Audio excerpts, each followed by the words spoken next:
And we are live, the SMT podcast. This is May 20th, 2022, and it's a special guest on with us today. Not that Pete the Bearded Dragon isn't special.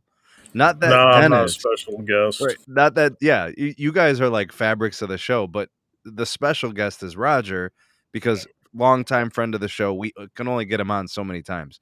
So, Roger, welcome. Pete, Dennis, welcome. Glad to have you guys.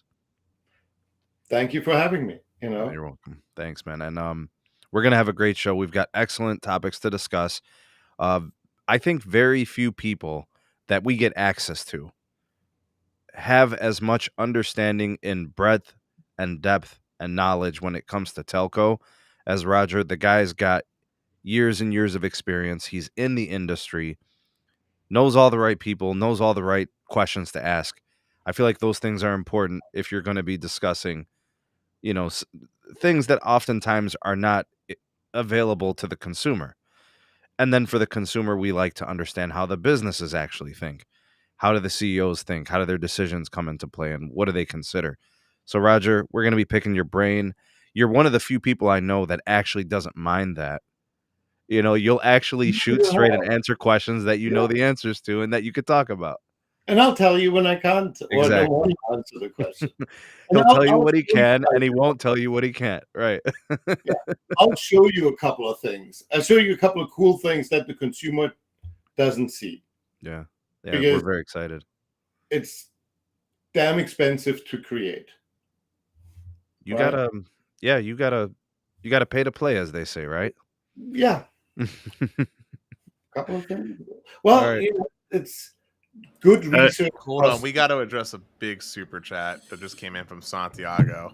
We couldn't even start the show without him throwing a 50 bones down with a dancing pear.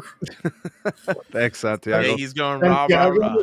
Santiago, what question do you have? And we'll answer that one first. Yeah, we're gonna prioritize you, man. Go ahead. If you got a question for Roger, throw it. Before we get into any possible questions, I'd also like to shout out MS, who threw in a super chat before we started for $2.71, going, "It's a great Friday. We get an SMT stream going." Appreciate it, guys. Thanks for the support. And like Roger was saying, if you guys have specific questions, the live chat is wide open. I actually did a hashtag Ask SMT on Twitter.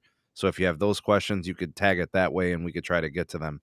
What I actually wanted to start with first, and again, Santiago, thanks for all that you do. Roger, I kind of wanted to first start with just some general wireless telco stuff. Mm-hmm. All right, recently, so we'll keep things to the kind of like what's relevant at the time. So this dates back about a week or so. You said, and this was about Boost Infinite and, like the whole Dish situation. You went excited and left disappointed. Talk to me, man. Tell me about that. $30? Come on. How such a lack of imagination, such a lack of daringness for a swashbuckler like Charlie Ergen, who he keeps people on their toes. He's known for with Dish to deliver a really quality product with great customer service for less. And all he can come up with is $30 a month. Is that a lock-in 30 a line for that service? Because at the moment I'm getting 17. Yeah. Well, what I was going to say is, are you disappointed in the lack of build-up, the elements to it, or was it just the price that was disappointing? The pricing, right? If you come in as the fourth player with your own network, right? You can only have owner economics when you have actually people on your network, right? But for $30, who will come? Because it's going to be in 20% of the population. Voice is on AT&T, right? Outside these probably 70 cities, and you get only part of it. You have the AT&T network, right? And And maybe it may be T-Mobile, but it's predominantly AT&T, because I think Charlie wants to stick it to Mike Siebert. I Right? actually have a question regarding AT&T for voice if you were able to pick it up from listening anywhere. Do you know AT&T's plans to go voice over NR, like timeframes? That's not till I next do not. year. I do not. But the reason why Dish is using AT&T voice is because the Wona doesn't work. Oops, right? Before we get to Santiago's question, I just want to circle on this topic real fast. Roger, I know you said you were disappointed by the price point specifically, but for me personally, when you were asking who will come, I think Dish will pull a lot of single line users because they're coming in at $30 regardless of needing to like bundle. And I do also think that there was one thing that it targets power users, but power users talk to family members, and that's the unlimited hotspot. True unlimited hotspot. They're the only one offering it right now. But where does that fall into place in the hierarchy of needs? Like, how many people are begging for that? You know, when we're in the Twitter, YouTube, and people like us, and you guys much more than me, because I'm pretty dispassionate about this. You're very high usage folks. You look way more closely at it, and most of the people are like, price, speed, right?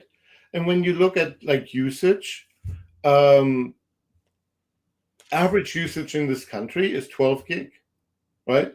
And that's for that's for unlimited users.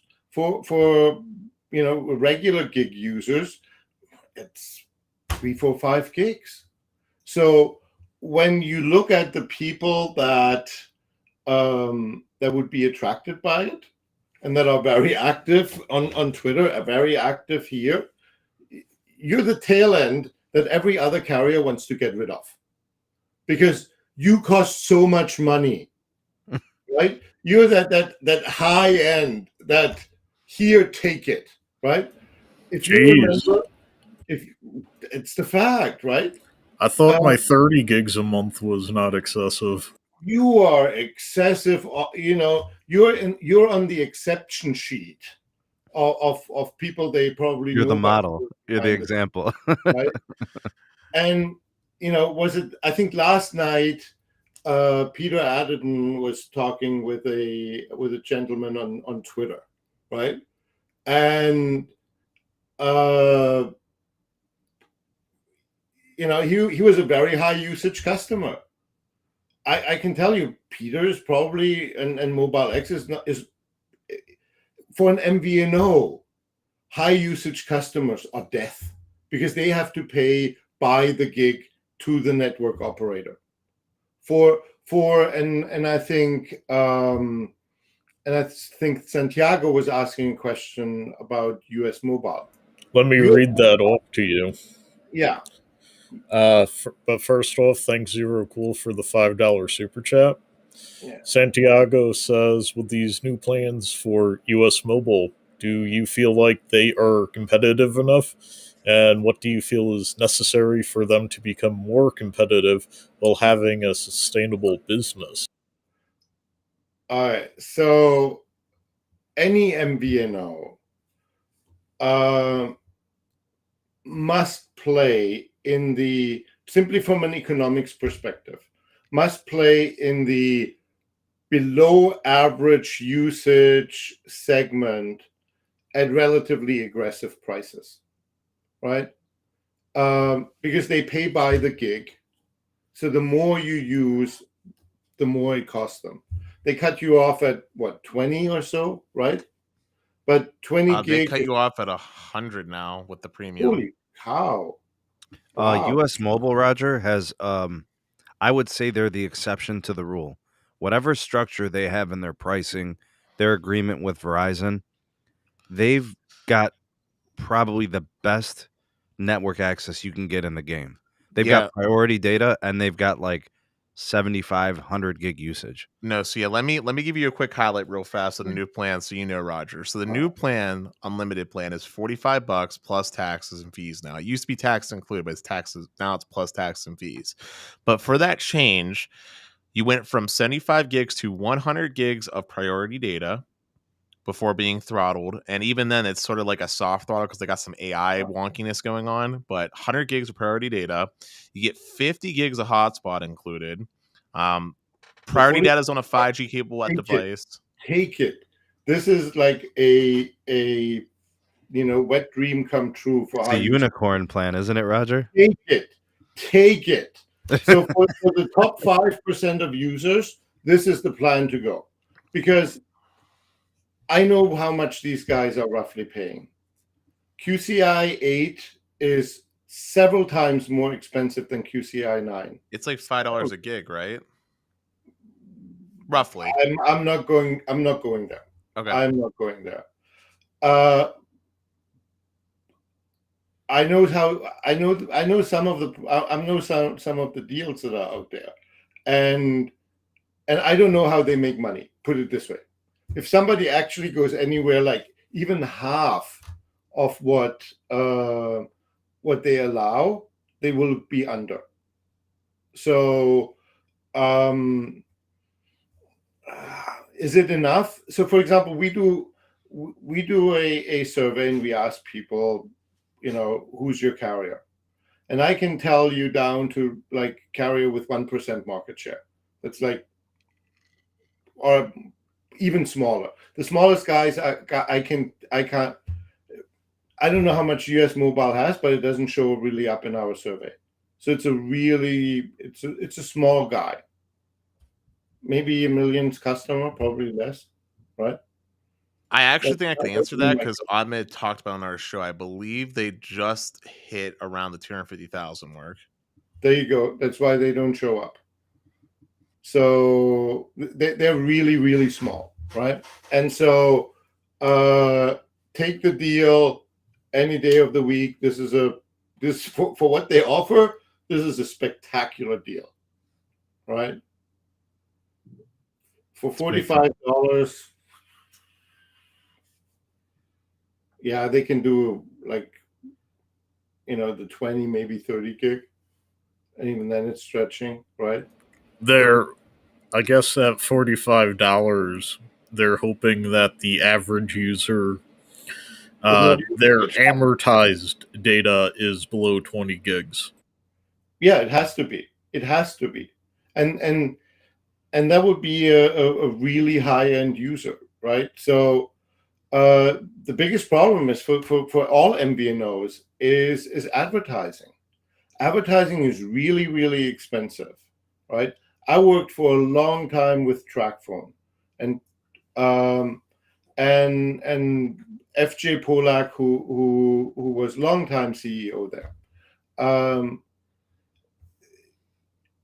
As a smaller, and they started advertising on TV with 20 million customers. Below that, if you see television advertising, like for Mint, that comes straight out of Ryan Reynolds' bank account movie. Yeah, movies. He probably does the sequel for Green Lantern for more television advertising, because it's so expensive. No. Typically can't afford it. Deadpool Mobile. Hey, Roger. He'd lose money on Green Lantern too. Hey, Roger, last time we had you on Best Phone Plans, we asked you about like the state and the health of the prepaid and MVNO market, and you kind of told us that MVNO market's shrinking. It's going to kind of be like, essentially it's dying or something along those lines, that people consolidations. I want to know if you kind of still stick by that point, or if you think that the MVNO space is getting a new resurgence thanks to the price hikes that are happening on the postpaid side. They haven't really happened yet, right? So it all depends on how this recession plays out, right? Or if a recession plays out. When you look at the recession we saw with COVID, um, it didn't hit consumers, right? Like in 2019, for our clients, we did a lot of recession planning, a ton of it, and it was partially helpful for COVID recession and partially not, because both Trump and Biden, both parties poured so much money into it that it completely distorted the market. And ACP is completely distorting the market from that perspective. Because when you go back to 2008 and recessions beforehand, typically what happened is the upper 50%, nothing happened to you. You still had your job, you went to the office, all of that stuff. The lower half got financially wiped out. Every recession, every 8 to 10 years, lower income people got wiped out. That didn't happen this time. But like in 08, you could really see in the how the prepaid postpaid mix was switching. It was like really heavy beforehand. Then during the recession, it was like postpaid was losing customers and prepaid was like gaining 20 million people a year, right? At that time, we were still growing really, really heavily. And then the recession played out. And after roughly 2 to 3 years, it flipped back to very, very heavily postpaid and shrinking. And that hasn't stopped since 08, 09. So for 10 years, all the growth came on postpaid and none of the growth, and there was zero growth on prepaid. And in the last couple of years, it actually went down, right? And so now, if you're on government benefits, you can either have Lifeline, right? Or you can take ACP, which is $30, and apply it to a Verizon plan, a T-Mobile plan, or a Boost, not Boost, Metro PCS plan, right? Yeah, a lot of them have that program. They have that program. And that gives you a pretty good program. Yeah. If you find somebody else, knock yourself out. But it's tough, and MVNO business model is tough, right? I just want to be really, really skinny, right? I just want to say real quick, Roger. I think the ACP program is both a lot larger and it transfers too. I know that Comcast just recently started allowing you to apply the $30 towards your cell phone bill or to your internet, or like a combo of the two. Like specifically in the case of Comcast, the attractive thing is they got that Internet Essentials, which is $10. So the $30 knocks out the internet cost, and the other 20 can go towards the cell. Exactly. But AT&T, I believe, is also participating in it, and there's a few other. Yes, all of the facilities-based telcos are participating. There was like this event with President Biden a couple of weeks ago, where connectivity is such an important part of America nowadays. Here's 30. If you're stretched for money, here are the requirements, which is like double. If your income is under twice the what's it called? Poverty line. You're eligible for the $30. You could just qualify for the government assistance, and I think you qualify. Government assistance, right? How much does anybody know what the that number is, like as an income?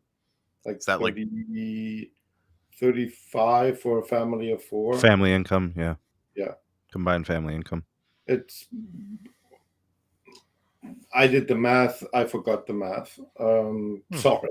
Hey, Roger, the one thing I want to get to, because this was on your Twitter timeline. Oh, yeah? I follow you pretty closely.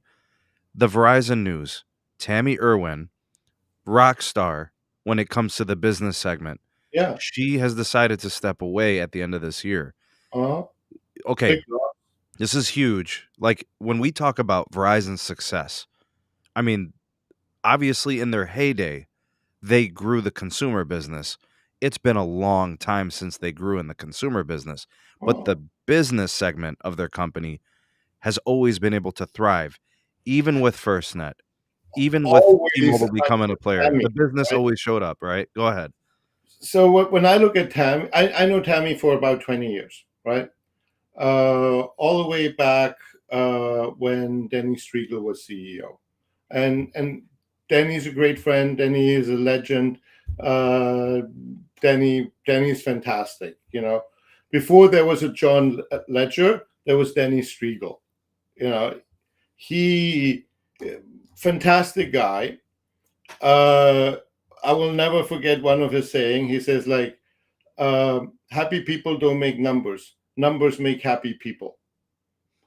And this is the Verizon 1.0, and Tammy is Verizon 1.0 of like, she's a hard ass, she is good, she gives people a chance, but then you have to execute. And that's what you see in the performance of Verizon business. We do the analysis every quarter, and every quarter Verizon business starts in a hole because FirstNet is eating into them, right? They start with like minus 100, 200,000. And every quarter she performs. Every quarter this comes in. She's like 20% of the business and brings in, when Verizon has a good quarter, half of the growth. And if it's a bad quarter, like last quarter, she almost makes up all of the losses that consumer gets. She is fantastic. Whoever gets her in the second chapter of her life, you know, can thank the stars of having a superstar who has vision and who can execute. And she can execute. Can we Roger. stick with the Verizon, Roger, and ask about the price hikes? Pete, go ahead. Actually, before he does that, go ahead, Pete. What I missed on the price hikes? I didn't see a chat, did I? Oh, okay. No, I thought you wanted to ask or say something, but I was going to No. stick with Verizon and discuss Yeah, like stick with the Verizon. the administrative fee, the telco adjustment fee. It's a couple dollars extra on a per line basis. We've kind of already spoken to this. We spoke like, earlier in the week. I kind of know where you stand, but for the people out there that are going to be eating up this cost, and for those of us out there that don't have Verizon, do we see this as a churn opportunity for, other carriers to take Verizon customers, or are people going to stay put? They're going to stay put. So when John Stankey, basically hinted in a Wall Street Journal article on April 9th, I'm glancing over because I'm looking at numbers. We took it up as an opportunity to run survey on it, right? We run survey every week. And so we threw out price points, and the Verizon wireless customers were the least price sensitive. And we threw out higher price points than what they did now, this day. And so I think it will be a minor impact. I don't think it will be a significant impact. Do you think they thought about it a lot? Do you think they just like, boom, $2 on each bill and that's it? Well, they knew? You think they knew it wasn't going to worry the customer too much? Well, I hope that they did research, right? I don't know if they did research, but $2, $3, it's not breaking the bank, right? And in a way, what's a little bit sneaky, well, not sneaky, sneaky is the wrong word, but they're throwing it in through the administrative fees. And this might bite them in the butt after some time, when if the FCC does like a study and looks at this and says like, administrative fees are now more than the monthly recurring charge, right? What the heck is wrong here? And then where's the truth in advertising? When your $35 plan suddenly has like $10 or $20 fees. I'm extrapolating a little bit further out, right? So Verizon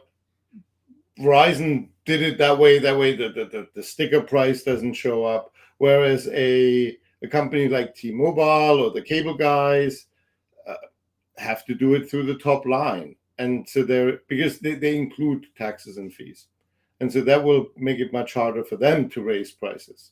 So Roger, Verizon's going to pull this off. It's not going to impact them negatively. A lot.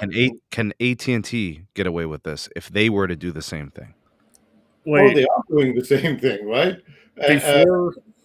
Before getting into AT&T, I believe in the podcast where Roger had the head of the Verizon fixed wireless access, sounded like the perk of like being a Verizon customer is you're willing to pay a more premium price for the ability to be on the Verizon network. Yeah.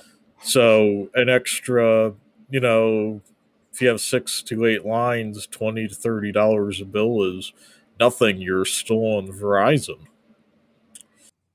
And when we run our surveys, Verizon is still rated in the eyes of consumers as having the best network.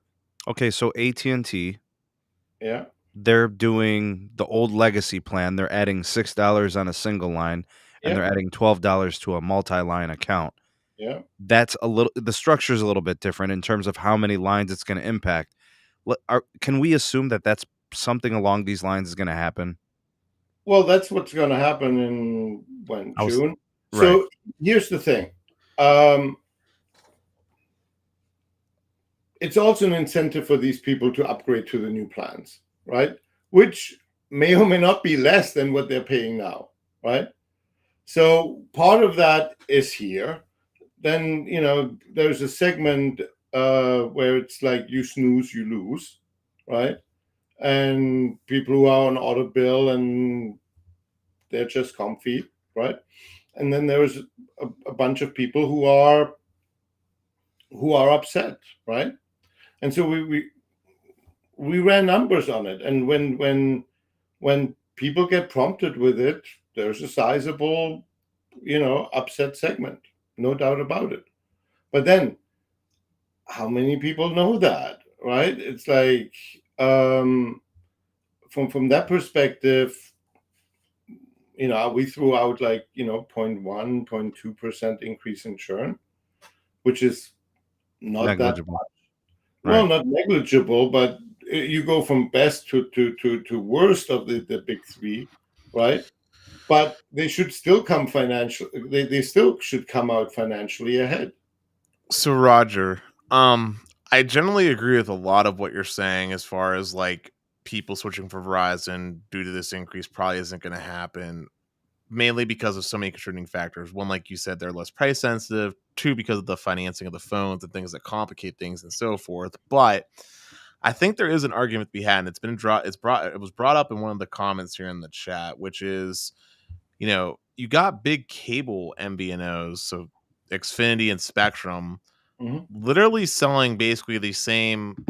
I mean, I would consider it the same premium experience as Verizon's offering, and for less. And don't you think that's like a real threat? I mean, they've been one of the fastest growing providers year over year since they launched their wireless product.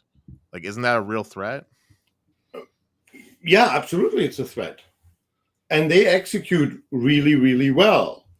But if you want to have Spectrum Mobile, or if you want to have Xfinity Mobile, you also need Spectrum Internet and you need Xfinity Internet, right?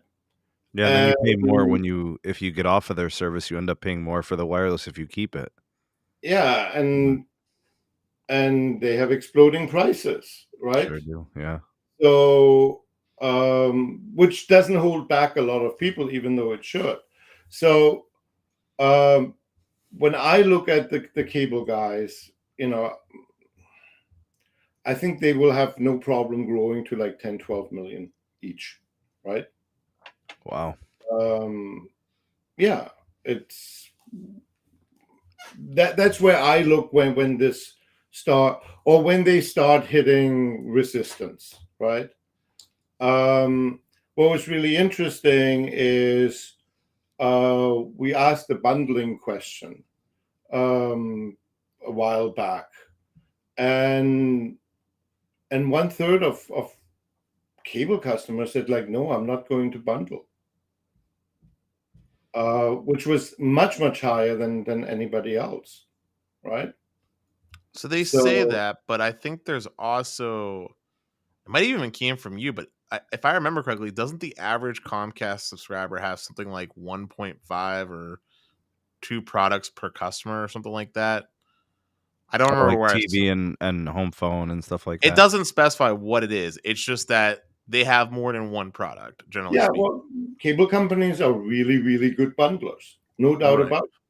But again, we have to be a little bit more differentiated, right? Cable companies are not all the same. When you look at a Comcast, they're much more internet driven and connectivity driven. A Comcast is much more bundle driven and like even with TV with it. Cox, I don't know. I'm far away from Cox country. So we have Roger, to be a little bit different. If you're far away from Cox country, just think about what your cartel member is doing and then assume Cox is doing the same. Well, they're not doing wireless yet. I know that, right? They really want to do it. They're working on it. They really should do it, right? Well, they really shouldn't, because they're terrible. That is a horrible company. They really shouldn't do anything. I'm kind of hoping they sell their assets to a company that will actually compete. Hey, Sneeze, since we're talking about connectivity as a whole here, do you want to bring up the topic that I shared with you behind the scenes, that article that I shared with you? Yeah, sure. Just one more follow-up question, Dennis. I'm going to circle back for you. Verizon raising prices. AT&T, no doubt. They'll probably do it again. I don't know. Can T-Mobile raise prices? Can they get away with it? But it would destroy the entire narrative, right? It's like Verizon and AT&T raising prices like works so into this into Mike Seaver's playbook. It's like Dumb and Dumber, and soon it will be greedy and greedier, right? And I don't want to give Mike he already used greedy and greedier. Oh, he did. Okay, good. Well, good for him. All right, he doesn't need me then. He's the winner. He just has to sit back, and he's getting more customers. He's getting now all the disgruntled Verizon and AT&T customers. They can come out ahead by doing absolutely nothing, and that's the easiest thing you can possibly do. Sometimes you got to watch the guys shooting each other and just let them shoot each other, and then you just kind of sit back and wait and just let it all play out. So you said customers are too price sensitive on T-Mobile. Not true. The T-Mobile customers are less price sensitive than the AT&T customers. Really? I mean, if I could get, I asked the question. I asked them, if you would get this, if you would get this price increase, would you switch? Well, then why is their churn so much higher than AT&T and Verizon on average? And why does the T-Mobile Essentials plan exist? Because of the yellow network. Because of the Sprint disease that still flows through the bloodstream there. Yeah, it's bad. Without the Sprint customers, and this problem solves itself in the next couple of quarters, right? either they leave or they go on the Magenta network. Right. They have really low churn. They have, as Mike Sievert said, they have lower churn than AT&T and Verizon, and based on the numbers I see, I believe him. Right. So before we get to Dennis's topic, could we shout out Suburban Beard for the $5 super chat? Mr. Beard, thank you. Says Beard for the win. He says he needs to budget for the new plans. Adding lines and phone upgrades will lower the bill, but still requires some upfront investment. What? So he's talking about the upgrading, adding lines. I think he's on a Is that with T-Mobile? Yeah, he's on a Magenta line. The thing about it, Pete, is a lot of these deals are connected to the Magenta MAX. That really is it's an upsell. It does change the dynamic of the billing. Right. Hey, if I could bring in more money a month, I'd be on Magenta MAX. I think a lot of people would enjoy that plan, but you got to budget it, right? You're adding for the average user, they don't need it. Right? I have it, and even though I got on it because of some foolery that happened when I was trying to take advantage of that free line deal for T-Mobile One Plus, I'm glad that it happened because T-Mobile has made it very clear that if you want anything good from them, you got to be on Magenta MAX. So I love truly unlimited data and no streaming restrictions on T-Mobile, and I fell in love with that idea during the 2016 World Cup, where I could be driving around and at the traffic lights watch some action in HD without buffering. Yeah, and 4 years later, you can do that again, right? And oh no, I'm in 720p at the moment due to their data caps when it comes to streaming video, but yeah, I'm an oddity. Because here's the thing. The only thing that gets you into 4-6 gigs and above, probably even like 2 gigs and above, is video. Not even streaming audio will get you there. So if you are light on video, you don't need all of that. You come in with the essentials plan. You come in with the essentials plan. Yeah. And then it's only video outside your home, because all of your inside the home will probably go over Wi-Fi. So in a way,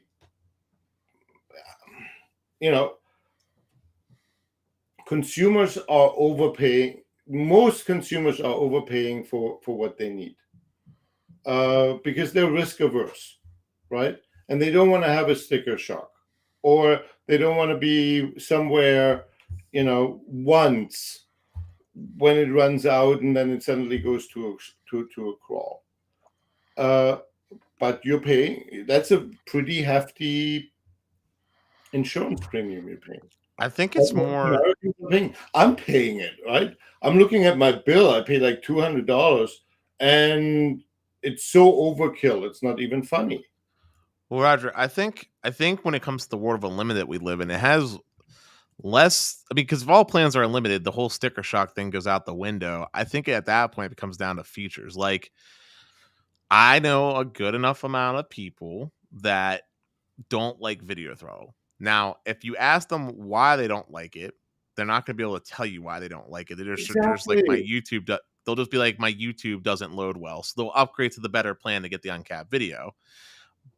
Or there'll be people that want the Netflix or the goodies, like the Get More plan has like every goodie under the sun with the Disney bundle and everything like that. But they don't do math. Yeah, but I really want to change gears real bad because this is a topic I want to. Yeah, so Sneed, I sent you the link for it too if you want to pull up the actual article that caught my eye. So I was on Reddit, okay? And I don't know how much you've been paying attention, Roger, but there's been a resurgence. Not paying attention at all. There's been a resurgence amongst the internet to get net neutrality back in place. Have you been paying attention to it? Yeah, of course. All right, good. Let's get Gigi in there. So, Gigi? The Oh, you are ninth not talking S. about Gigi Sohn. No, you're Well, no, anyway, you're not. there's been a resurgence in it, okay, from the community to get happening and getting getting someone appointed that would be pro net neutrality. And one of the things that I found interesting is that both Comcast and Verizon are aggressively putting up like walls to try to stop net neutrality from coming back. And my question for you is, why are traditional ISPs so against net neutrality? Like, I just don't understand it. All right. So, for me, net neutrality is a little bit like no, I'm not going to say that. No, say it. Net neutrality is one of those theoretical freedoms, in my opinion. In reality, it's a safeguard against something that hasn't happened for a sizable number of people. Some ISP in Iowa did like some stupid things, right? For a handful of people. It hasn't happened here. When I look at net neutrality, it's like an insurance policy against a meteorite hit, right? But when we look back underneath the what does it really mean and who does it benefit, right? In a 3G, 4G world, where the premise of that you have to treat every packet the same, regardless of who it is, made sense because we didn't have a way of prioritization, because it was all dumb pipes. With 5G, we're getting smart pipes. So what net neutrality, for example, says is that you are not allowed to prioritize. So, for example, with 5G, you can do SLAs, you can do different prioritization of packets, right? Yep. Under net neutrality, you have to prioritize the video browsing, the YouTube of the soccer mom for the child in the back of the car, right? The same way as you would have to prioritize a heart monitor or an alert for if somebody has a heart attack, right? So what we're having now with 5G is this whole set of differentiated services. And with net neutrality, you're shutting the doors on differentiated services, right? I don't necessarily agree with that sentiment, Roger. So 2 parts. One, when it came to net neutrality, generally speaking, the wireless telcos, so your T-Mobiles, AT&Ts, and Verizons, weren't really beholden to the rules of what. No, they were under the Wheeler rules. They were. Well, the reason why I'm saying this is because T-Mobile, for example, when they introduced Binge On, if you remember, it didn't raise a stink or go against net neutrality because all of it did. There was a inside the FCC, they were looking at it. It didn't reach the public yet because the Wheeler administration got, or the Democrats got voted out.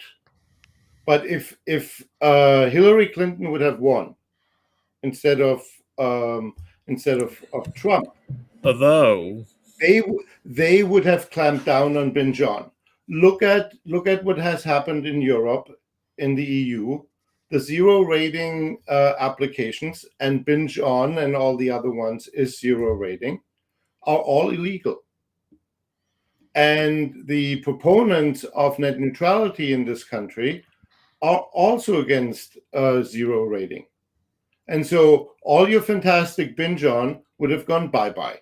AT&T did that with HBO Max and everything. Yeah, but the difference between HBO Max, what AT&T did, and Binge On was that Binge On treated all video. But even that, the FCC would have outlawed. I guess simply ran out. The Democratic Wheeler FCC simply ran out of time before if They would have if you got to had it. given them like 3 or 4 more months, they would have come out with a ruling. So This was in the works. Trust me. So I do, but I guess my problem is like, so earlier you were kind of saying it's like having insurance and get a meteorite crash. If it's something Yeah. like that and it doesn't impact you, then why be against it? On the other flip side of the coin, if it is kind of like what you're talking about and it could be misconstrued and misapplied, I still don't understand why it shouldn't exist to some extent. Because the three basic tenets before we start getting into like the 50 Mhm. shades of gray on it are no paid prioritization, no censorship, no zero rating. Like those are like the three core and no throttling, no hard throttling. Those are like the core tenets of like what net neutrality is supposed to be. but you forgot here one, Dennis. What's that? Blocking of content. Yeah, that's the censorship one. That's what I meant. Yeah, it's blocking. no discrimination. Yeah. And by the way, the throttling does not mean no throttling after you have used up your bucket of data. It means no throttling based on whose website you go on. It's a different kind of throttling, right? None of the big carriers have done this, right? Well, I just think, Roger, it might be they don't want to open up Pandora's box and get regulated on something. Pandora's box, right? So right now, nothing is happening because there's a 2-2 draw at the FCC, right? Crazy. I can't believe it. Here we are. Biden has asked the neutral and independent agency to impose or to reinstitute net neutrality. I don't know how you can be neutral and independent when you take orders from the president, but that's a different story, right? Neutral and independent, except for the president. That's simple as that. That's the independent expert agency for you. But I think, look at what had happened with Mike O'Reilly, who dared to say something against Section 230, and promptly, he didn't get renominated, even though he was a slam dunk beforehand.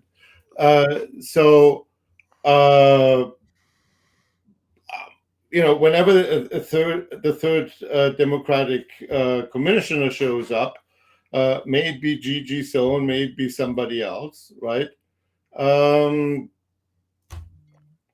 We will get an NPRM back on net neutrality. We will see how many years that will take, and if there is a Republican change of government in a year and 6 months, that will stop it again, right? Hey, but Roger, real quick, there's two things I want to say. Remember how you were saying no national carrier did anything that kind of broke net neutrality? That's actually not true. I just thought of something right off the top of my head, and that's with Verizon. Verizon takes an approach when it comes to websites where they will just put them into a DNS void. They will take bulk amounts of like IP addresses for website domains and just put them into a DNS void so that you can't access them on Verizon. Even if you change your DNS to your router for like Google DNS and stuff like that, it just goes in a void. A lot of them AT&T also does that. Yeah, I mean, a lot of them are like piracy sites, but some of them are like legit. I would like love Netflix. Well, if Netflix if that would be the case, when the customer base would jump out of the window. It's like the only time where something happened was there was the situation between Comcast and Netflix, and when you look at what the crux here was Netflix has an ISP, which I think at that time was Cogent, right? Mm-hmm.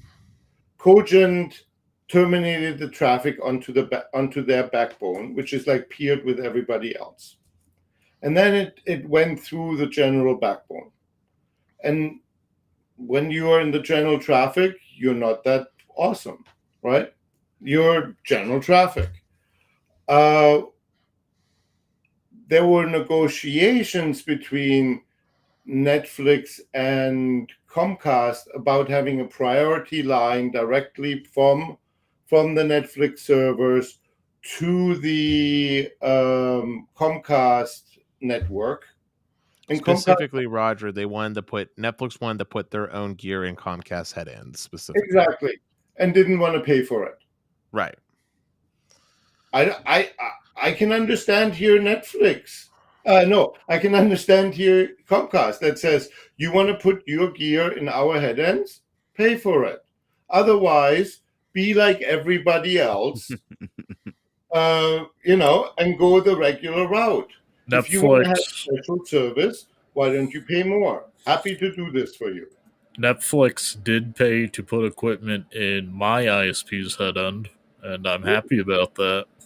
Exactly. And here's the thing: I was several years ago at a Netflix and at a net neutrality event with the public policy head of Netflix, and it was about the financial impact of net neutrality or not. And he said like it would be maybe $1 or $2 for them per subscriber. It would not destroy their business model. It won't destroy a Netflix. Something like that doesn't destroy a Netflix, but it would definitely destroy a smaller player because the economies of scale with it. Nobody cares. Nobody will block a smaller one. You say that, but it already happens, Roger. It already happens with Verizon. So Verizon Fios blocks MangaDex. It's a. I'm on Verizon Fios. What's it called? MangaDex was blocked until they changed their CDN that they were using. I think it's unblocked now, but they blocked it for a while there, and it would go into a DNS void. I'm on MangaDex hosting, right? Like I said, they changed their CDS they were using. They were using DDoS guard, and Verizon blocked all IP addresses that were assigned by DDoS guard. MangaDex ended up switching it. Now it's available, but for about a good 9 months time frame, if not more, Verizon was blocking it, and there's Reddit posts that talked about it, and there was articles that were posted about it. I'm surprised that there's nothing at the FCC, because if I would have a problem and I would think that a big guy is touching me in the wrong place, or I would go to the cop that has a gun, not to the midgets. On no disrespect to Reddit, I like Reddit, I use Reddit, but to the midgets on Reddit. Reddit. I'll give you another example. Roger. For a while there, Verizon, or actually no, to this day, Verizon still has a problem with Cisco Anytime VPN. It just does not work well on Fios. Well, but here's the thing: I don't think that. I don't think it's the job of Verizon to make their network compatible with one VPN provider. One VPN provider that's major for work from home. But maybe it's the other way around. Maybe Comcast should put.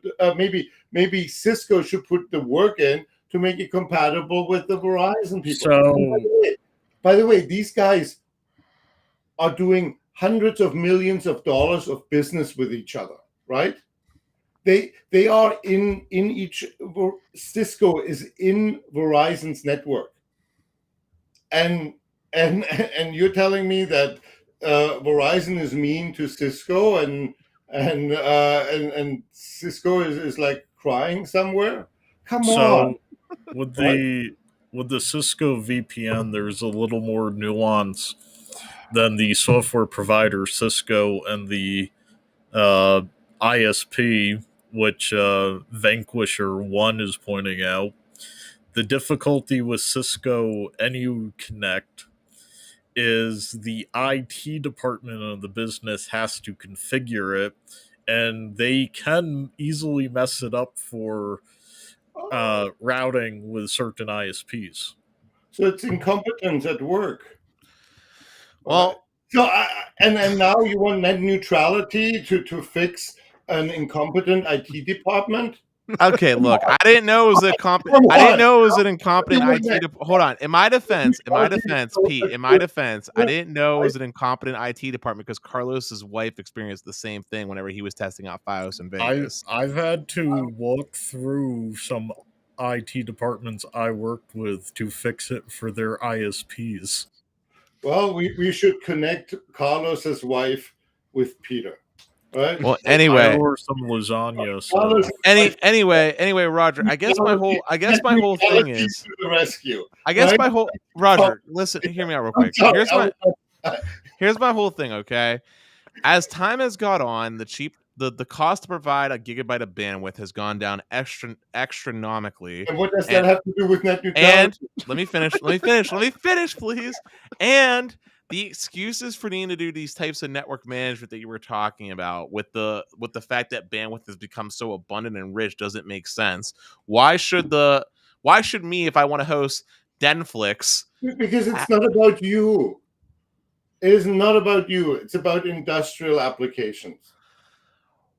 Nobody gives a hoot. Sorry, you're a lovely guy, but nobody gives a shit about you. and usage, right? Now, if Denflix had 50 million customers, now I think you're going to get a solution at the table. Yeah, but I'm just saying. I feel like in order for looking for a problem, in my opinion, I'm just saying that Denflix should get the same level of access as a Netflix to be on your TV. But that's like now you're dealing with Roku, right? Roku is preventing you from getting on the TV. Okay, different. And Roku doesn't play in the net neutrality game. Yeah, you're gonna go protest in front of Roku? What are you gonna do, Dennis? Denflix is just the VLC viewport, right? Bro, you got to trademark Denflix. You're gonna have to do it, Dennis. Will net neutrality come back with a new Democrat? Sure. But what I don't understand, Roger, is how my life has changed when there was net neutrality and how there isn't. My life is the same. Well, Dennis's life has dramatically changed. That's my point. I'm trying to find a situation that occurred to me in the last 10 years where I remember a time where I was like, man, if there was net neutrality, my life would be so different. My life hasn't changed. I've been on an ISP that was net neutral for more than 5 years, so you have municipal, bro. You have municipal. Yeah, they're net neutral. I'm just saying, like, okay. Let me give you another example, Roger, real quick. You picked on the little ISPs for a second, but yeah, in a way, having little. net neutrality kind of did help out when it came to peering and routing agreements. We've seen peering and routing agreements get a lot more aggressively favoritism to an extent to larger because net neutrality was active for what, like 6 months or something like that. It was active for like 5 years. Huh? It was active for at least 5. Actually, I think it came around in 2008 under Obama's administration. No. Yep. It was dry with Obama's administration, right? And for maybe a year, I can look it up, and then it was about a year under Obama. Ajit Pai became it. Thing of the past. Yeah. Said we're not enforcing that and did it away. Here's the thing: if it comes back, so there will be lawsuits again, right? And so the FCC is seeing, quote unquote, seeing. I have friends who work at the FCC, and they are experts, right? But it's seen as the expert agency. Except by the FAA. That's a completely different ball game, Sneed. Yeah, I just had to throw it in there. I just had to do it. I'm with you. They're an expert on air security, but not an expert on. Again, the FAA has had openings for RF engineers through the past 3 years. Well, what can you say? Anyway, but coming back, can't get them. So the Well, because private businesses is doing this. But coming back to that, so it's the expert agency. In federal law, there's something called Chevron Deference, which there was a lawsuit, United States against Chevron, blah, blah, blah, right? And in it, it said that when the expert agency is making a determination, federal courts will not overrule them because they say the expert agency knows more about this than a general purpose federal judge, which is something I think we can all agree upon. Now, if this goes, if the new FCC will come in and now reinstitute the net neutrality rule, this will be the third time where the FCC reversed itself. First, they said, as the expert, that we need it. Then they said, as the expert, that we don't need it. And now they say again that we need it again. A federal judge will look at it and says, like, you're supposedly the expert. But it's a partisan issue at that point, You're Roger. supposed to be independent. But Roger, it's a partisan issue at that point. We're talking about the sides. Exactly. And so what might happen, and I'm not a lawyer, right? And I don't even play one on television. But when you look at the deference, right? The judge will then say, look, this is not politics. This is politics. This is not you as an expert agency. And he might just say, like, go away. You had your chances. You said yes, no, yes. I promise this will be my last sentiment on it, okay? I guess the reason why I'm so aggressively for something like net neutrality or just some regulation on the books is because this isn't like buying my favorite bag of potato chips at Walmart. If Frito-Lay's does something that pisses me off, I can go buy 100 different chips. With the ISP game, even in the most competitive broadband landscape we've ever had to date, I still only have like 3 choices, and all 3 of them are all doing equally scummy stuff in their own rights, right? And I just feel like there has to be something there, even if it's the Meteor example, like you put it. Doing right now when they are not, when they can do whatever they want to, how are they being mean to you? How are your choices being negatively affected? How do they ruin your day? I guess the extreme example here, Roger, is, I'll put it this way. If I passed a law that said don't murder me, right? You weren't going to murder me anyway, but it's still there that it's illegal that if you try to murder me. It's this. Pass them a law that says I'm not allowed to throw pixie dust at you. I'm just saying, you weren't going to. I'm sorry. You are trying. So you are trying to get a law against imaginary offenses. I mean, if it's imaginary, it's fine. It doesn't hurt anyone, right? Like, but it's about what's going to happen in business. It's not about consumer. It's about business, where you want to have differentiated services. And by the way, when you look at differentiated services, do you think, and you look at common carriers, because one of the argument is like, oh, telecom are common carriers, therefore they need to do this. With that logic, are you also against that the US Postal Service has differentiated services where you can get it faster and slower? Is that such an inconvenience to people? Is that an injustice that ruins the lives of millions of Americans every day? Listen, my whole thing is, and let's focus specifically on the. Let me talk for a second, because this is a good example. My whole thing is, if I'm paying for a 300 by 300 megabit per second connection, as an example, okay, I want the 300 by 300 regardless of where I go on the internet. I don't want to have to hope and pray that Netflix has the money to pay my ISP so I can get 300. You might be able to get a plan that says, you can go 300 to anybody. And then Sneed says, I don't need that. I'd rather save $10 and I do this. It's like with HMO and PPO. Do you want to pay more? Do you want to pay less? Right? Do you want to have more choice? You want to have less choice? With with net neutrality, you don't have that. Hello. Who is the wonderful lady? Her name's Yasmin. Hey, Yasmin, how are you? This is my daughter, Roger. This is Yasmin. You're wonderful. Hi. That's Uncle Roger, Yasmin. You got a lot of uncles. Glad you joined us. Hey, no. Don't be grabbing stuff. You said hi. You're good.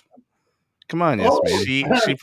She put the feud at peace. She broke up the civil war between me and Roger. Oh, look at you, Yasmin. You're a peacekeeper. You're a moderator.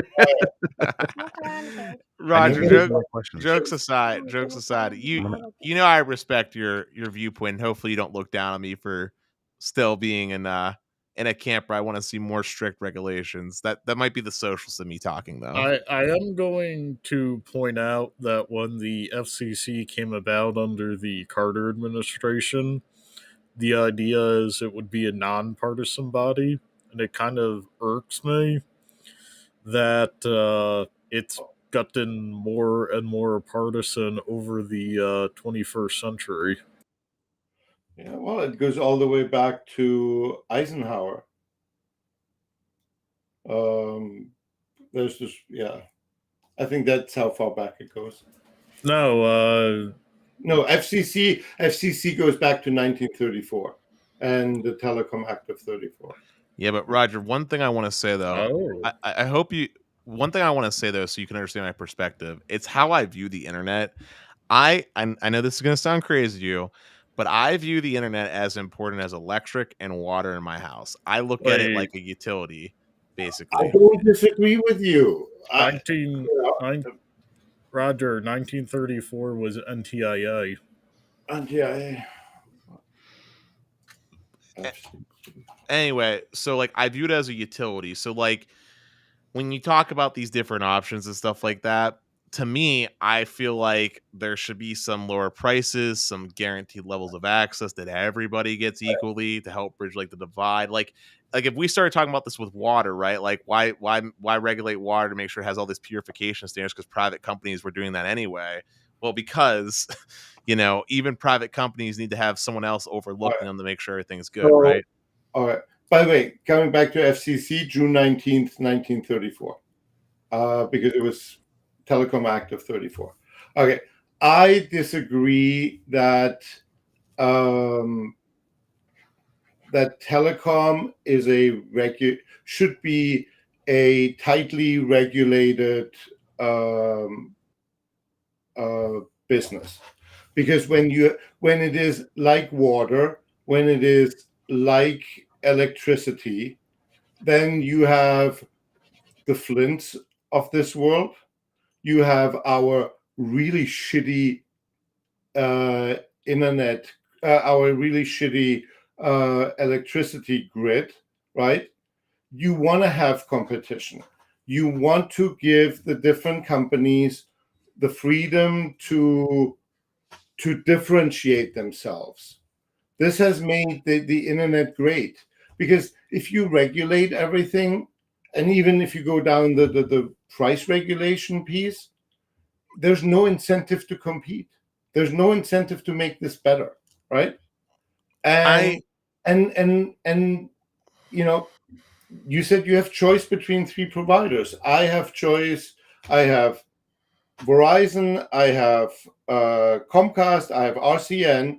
Now I can have both T-Mobile and Verizon 5G, and that's the type of an ecosphere you get with a very light touch regulatory environment.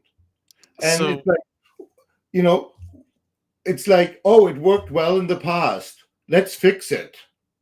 So here's the thing, though. I guess I disagree with the quality of the internet in the US. I actually view it, as you phrased it, as I think our internet is shit, generally speaking. Okay. Most Americans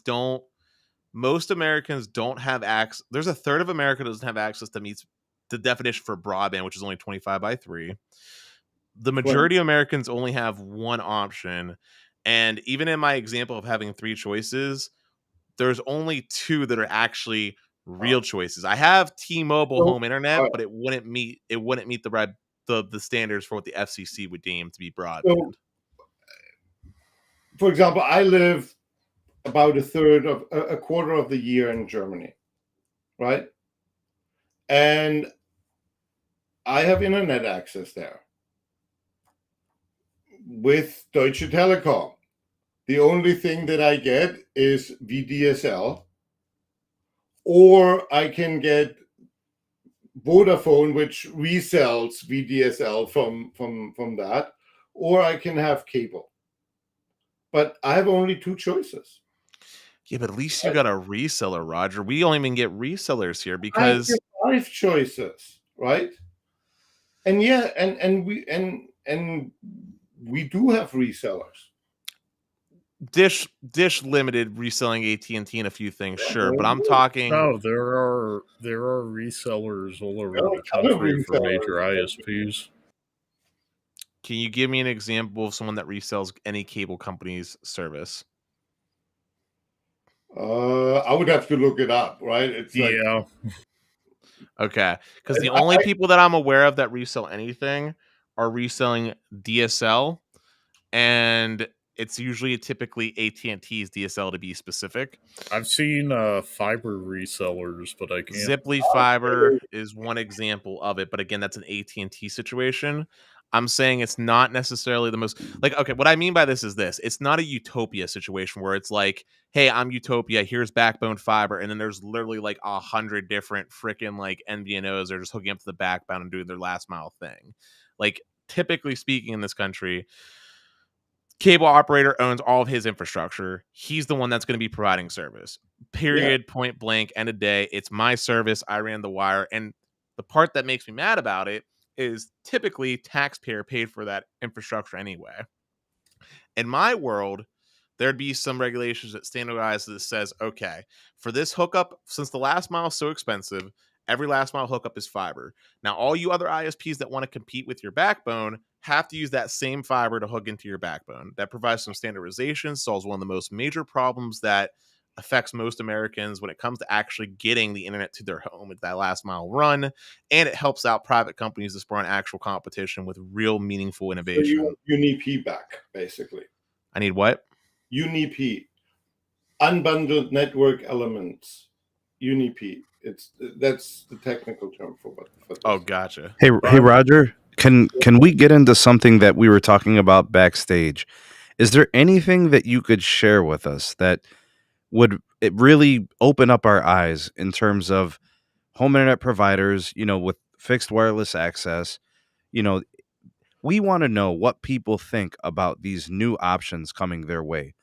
Are they really going to be able to compete, Verizon and T-Mobile, with fixed wireless access against the likes of cable, DSL, fiber, and these other companies? All right. So it's a multi-level question here, right? So consumers are technologically agnostic. They don't care how they get their internet, how they get their wireless stuff, right? If it performs for them, they will use it, right? So it's like, from that perspective, it doesn't matter if it's fixed wireless or not. And the research that we do show like we're really, really interested. So we did some research, right? And you can read it on probably Wednesday in Fierce Wireless or in Fierce Telecom. I gave it to them to publish. So in our surveys, we asked people, are you aware of fixed wireless? 15% are aware of it. But when we ask, would you switch to it? About 30% said yes. When we then gave them the examples of the T-Mobile fixed wireless Un-carrier announcement, that number jumps up to like 54% in aggregate, right? And that shows that there's appetite for this, right? the appetite right now comes from two segments. One is that that it's DSL customers who can get fixed wireless, which is faster and roughly at the same price point or even below. And then you have the customers of the existing providers who have somehow been mistreated and had no other choice until now. And that's what you see driven here, right? So there's a lot of excitement that fixed wireless now took half of the growth, right? But that's from a very low base. And when you don't have customers, every net ad, every gross ad is a net ad, right? And so the growth is spectacular. And well, the SOGA for the market, though, right, Roger? Like they're taking a very nice size share. No, then their SOGA is like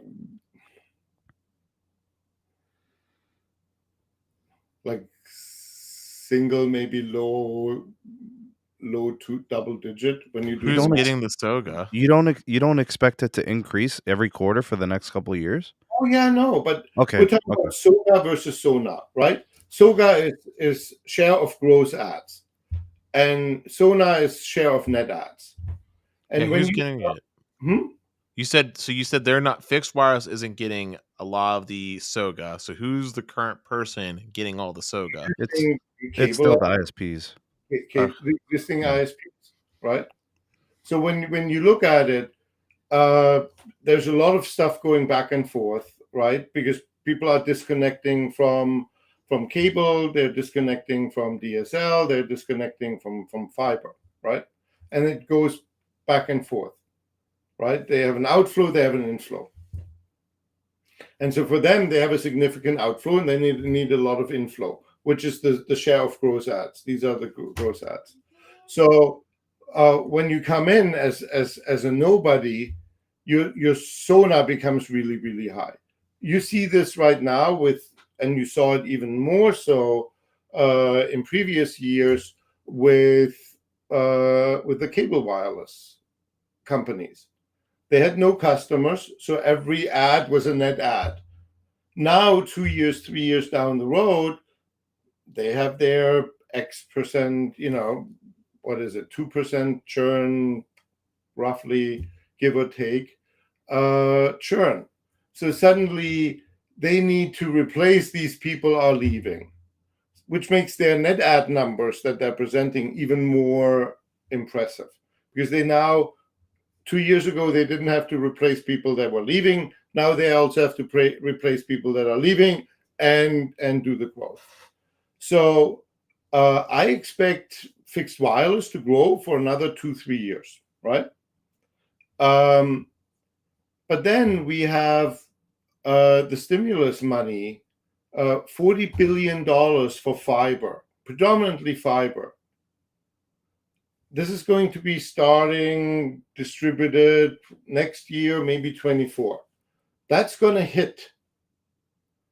And then you're going to see that fiber rolls out to up to 85% of the country. These disgruntled DSL customers, right, that went to fixed wireless, getting 100, 150 megabits per second, right? They're suddenly going to get a cable bill or a cable offer that's double the speed for the same money. Are they going to leave? Our fans here will definitely leave, right? Twice the fast, the same money. It's the same logic of why they left DSL, right? It was some quantitative, they had to qualify some kind of an upgrade, like what's better. Exactly. And so ultimately fiber wins. Like we work with a small rural telco. And at the edge of their footprint, there was 7 or 8 households that had only DSL, and they had a tower there. So they put a fixed wireless antenna up to serve these households with like 50 or 100 megabits per second. All of them switched within like 3 months from that other telco. The other telco then rolled out fiber to those guys, and within 2 or 3 months, they all switched back again and took fiber over fixed wireless. Hey, so Roger, there's one thing that I don't know if you saw, but it was a response from cable. Specifically, I'm sorry for always bringing up Comcast, but they're the ones that are in my market. Comcast came out with some interesting bundle structure. Specifically, it's internet, 600 meg, unlimited cell phone plan, their Flexbox with like Peacock, 2-year price lock, no contract. You're coming all in at $75, and it includes unlimited data in the modem. Yeah. So they're coming in at a very aggressive price point. Yeah. And we know historically that cable, to some extent, is willing to even take a loss if need be to stop competition from coming in. We've seen them do it. You're making it look like I'm talking, but you don't. I agree with you. I agree with you. Oh, okay. Yeah, so we've seen. Where's the news? Okay, so we've seen cable. They will aggressively compete on price, which you've typically said is the main motivation to get people to switch. How horrible that they're competing on price. Isn't that what you want? Oh, I'm not saying it's horrible, but what I am saying is do you think that cable can specifically stop fixed wireless from growing by just aggressively competing on price until DOCSIS 4.0 comes out, until that fiber expansion comes out? Do you think cable can stem the bleeding by competing so aggressively on price until they have the better product? There's no point to switch, and fixed wireless just becomes the next DSL. They can slow the bleeding. They cannot stop the bleeding, right? Because there are people who really dislike their current provider, and if there is another choice, they will take it, right? They're just waiting for the day where they can stick it to the current provider. Roger, that was me. I was that customer. I didn't care who was going to offer me the service as long as I could get away from Cox. That was it. I was elated the day my fiber guy came to install my fiber, and I could tell Comcast will see you on Highway 61 in my truck. Yeah. And fiber is an awesome connection. I have Verizon Fios for 14 years, something like that.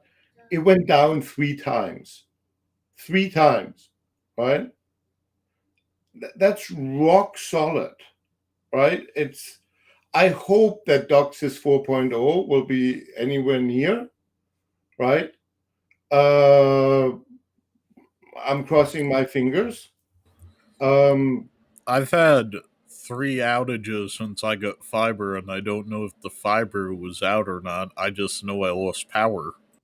All right. Well, there you go, right? So, mine's been rock solid too. Now that I got all my problems fixed, it's been rock solid. I think I've had a total of like 2 outages since the problem got fixed, and both of those were because I got new IP addresses assigned to my ONT. So yeah, fiber is great. It's incredible. I don't know if I necessarily agree, by the way, with you said you believe 85% of the country is going to get fiber, Roger? Is that what you told me? Yeah. Can I ask why you think that's going to happen? Because historically speaking, fiber hasn't been rolling out in that way, even with all the government money that's come from both the states and the federal government.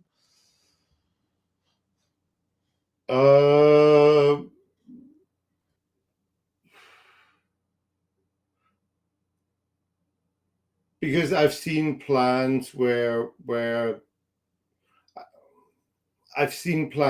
things like that have happened, or where they are planning to do this, with where they're building out to a very significant amount, and where basically the only people in their footprint who won't get it without further government subsidies would be like single homesteads, right? So you're predicting that fiber will replace all the existing infrastructure that cable telcos have in place and DSL in place essentially by what time frame? Well, not DSL. Not DSL. Okay. Not DSL. But uh 28, 30. Right? Okay, so you're thinking before the end of this decade, 85% of people will have fiber. Okay.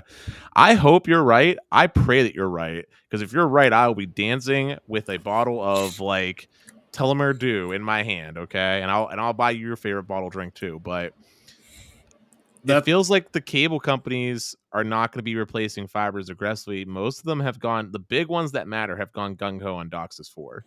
So yeah, no. I mean, DOCSIS 4 or fiber, right? That's the same thing. You're considering DOCSIS 4 as fiber? Yes. Well, in as broadband, right? As 100 megabit plus broadband as specified in the act, right? Sorry, I thought you were talking straight up fiber to the home. No, not straight fiber. Okay. But when you look at it, if you're building fiber, you're always nowadays you're putting XGS PON in it, which is a minimum of 5, right? Or which is 5 out of the gate. So if they're rolling out fiber, you will be 5 gig capable. The cable, like Comcast and Charter said, like, we're going to do DOCSIS 4.0 with multi-gig and all of that stuff. Since it's only in the lab, we don't know if it will be as rock solid as fiber.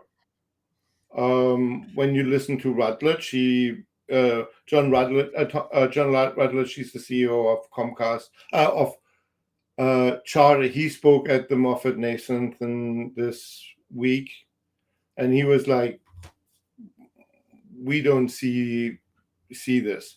Because when you look at Altice basically said, we're going to rip out all of the DOCSIS and going straight fiber because we think it's a lot better and cheaper, and our NPS scores goes up and all of that stuff. I'm like, yeah, no kidding, right? But I don't know. I haven't seen DOCSIS 4.0 in the wild, and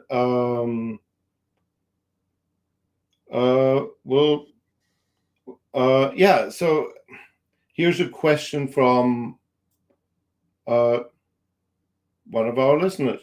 Pete Fox. Is FWA profitable enough to build out network support? FWA is money found on the street because it's they bought spectrum nationwide, right? They're going to put the antenna up.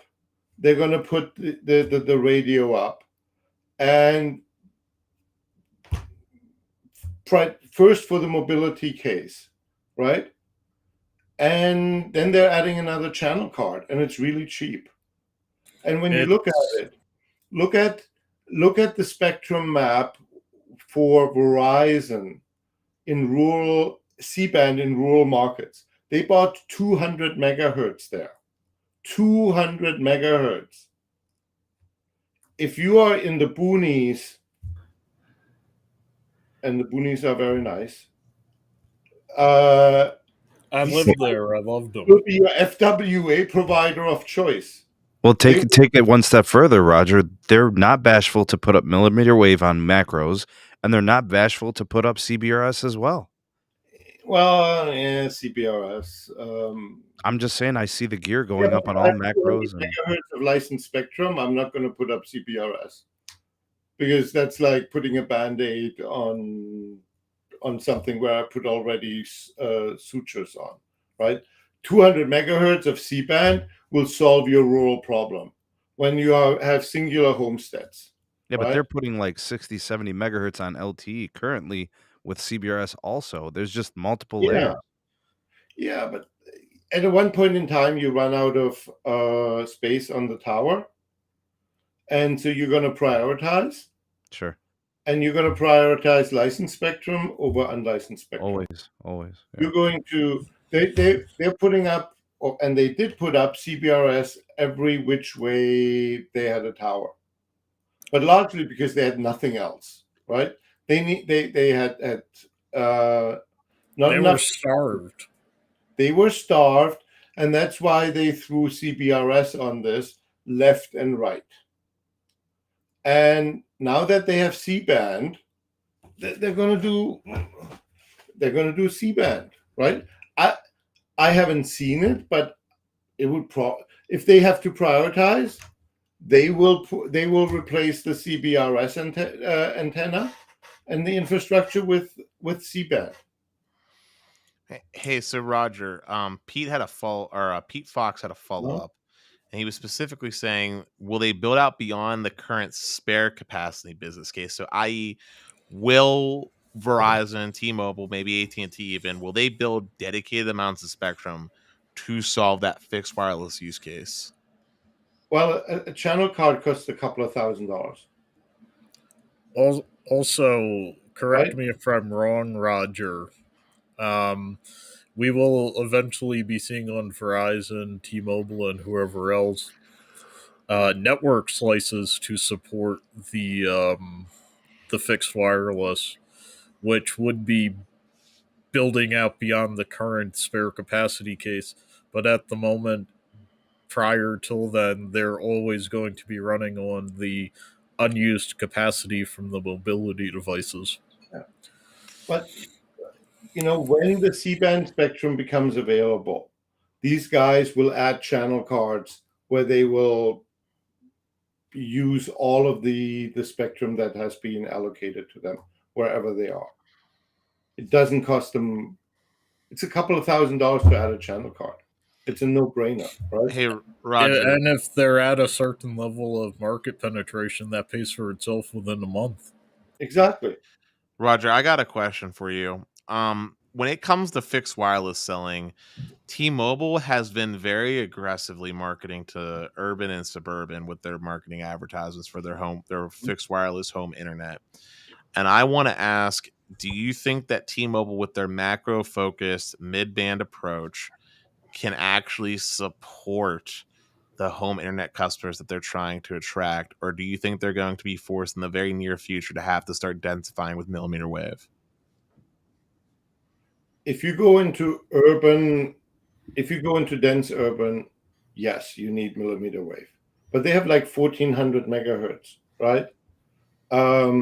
So when they are running out of their mid-band spectrum, they're going to throw in millimeter wave. Absolutely. Why not? Right? They're probably going to, right? You're going to use your weapons in a different stage, right? The reason why Verizon was like so gung-ho on millimeter wave and then so gung-ho on CBRS is they had nothing else, right? When you look at the history of what they did, I think it was, you could really see it. It was during auction 66, where they were bidding in the beginning, and then in the middle they stopped. Because in the middle, they did their calculations, and you can create capacity in two different ways. You can either buy more spectrum or you can split cell sites. Make more sites, right? Make more sites. And at that point in time, they made the fateful decision that they said, it's cheaper for us to split sites. Well, they knew that this day was going to come, Roger, where they were going to be deploying higher frequencies. So having more sites was going to be their advantage. But they made a similar mistake as what AT&T did 10 years or 5 years before. I don't think they made a mistake, Roger. You know what I think happened to them? The mistake is you can't infinitely split cell sites. Right, but I think Verizon's only issue was the consumer base is too big. If they had 40 million less customers, basically you can make a macro cell site no smaller than, say, 100 feet, something like that, 30 yards, 30 meters, right? Because every cell site that sees another cell site is an interferer. And so your signal to noise ratio goes through the roof in dense urban areas. And so all of these sites start interfering with each other by just being there, right? And so that's why they reached the limits of cell site splitting in the traditional bands. And that's when they had like, oh, we need CBRS, oh, we need millimeter wave for these things, especially in urban areas. And then when they realized that, because they did this whole plan, fiber to every cell site then splitting. Oh, isn't it awesome? Because if we do the cell site then splitting in urban areas, the coverage of our macro site in AWS is the same as in millimeter wave. So we even save money on RF design. C-band, you mean? No, in millimeter wave. So they're using. So Verizon uses AWS as their grid, as their underlying grid when they build the stuff, right? And so then they put on these sites other antennas. So, for example, the grid for C-band will be the AWS grid. In my podcast, The Week with Roger, go back to the episode with Bill Stone. He explains how they're building C-band with the AWS grid. And which is pretty neat, because one of the things, there was this argument with T-Mobile and Verizon where T-Mobile said like, oh, you guys suck because you're in 3.5 and we're in 1.5, 2.5. You never have the same grid. Because of massive MIMO, Verizon can use with 3.5 the AWS grid, which is 1700, 2100. Roger, you remember when I got you that little bit of testing? Yeah. When I showed you the indoor penetration and I showed you the range? I mean, every single site in Cleveland, it reaches the same range as the AWS. Yes. Every single site. Yeah. I heard the story from the Verizon guys, and then they proved it, and you proved it, for me. One of the data points that yes, they can do 3.5 on the same grid as 2100, which counter arguments or basically contradicts the assertion of T-Mobile that said like no day you can do 3.5, Well, no day Roger, 3. what would you do? What would you do if your competitor now had bullets? I know. I would run faster, right? They're gonna have to build stronger. Hey, Yeah. Roger, I have a bit of a question that frequently, I would say semi-frequently gets talked about on this show with Sneed and I and amongst the community.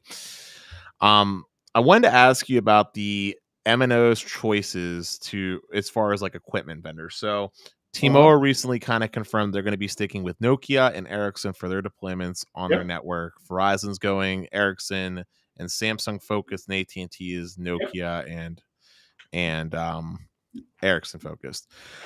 Do you think that the vendor choices that the carriers are choosing to use for their 5G network is going to have a meaningful, tangible impact on the actual performance of the grid, or does it not really matter as much as we like to think it does?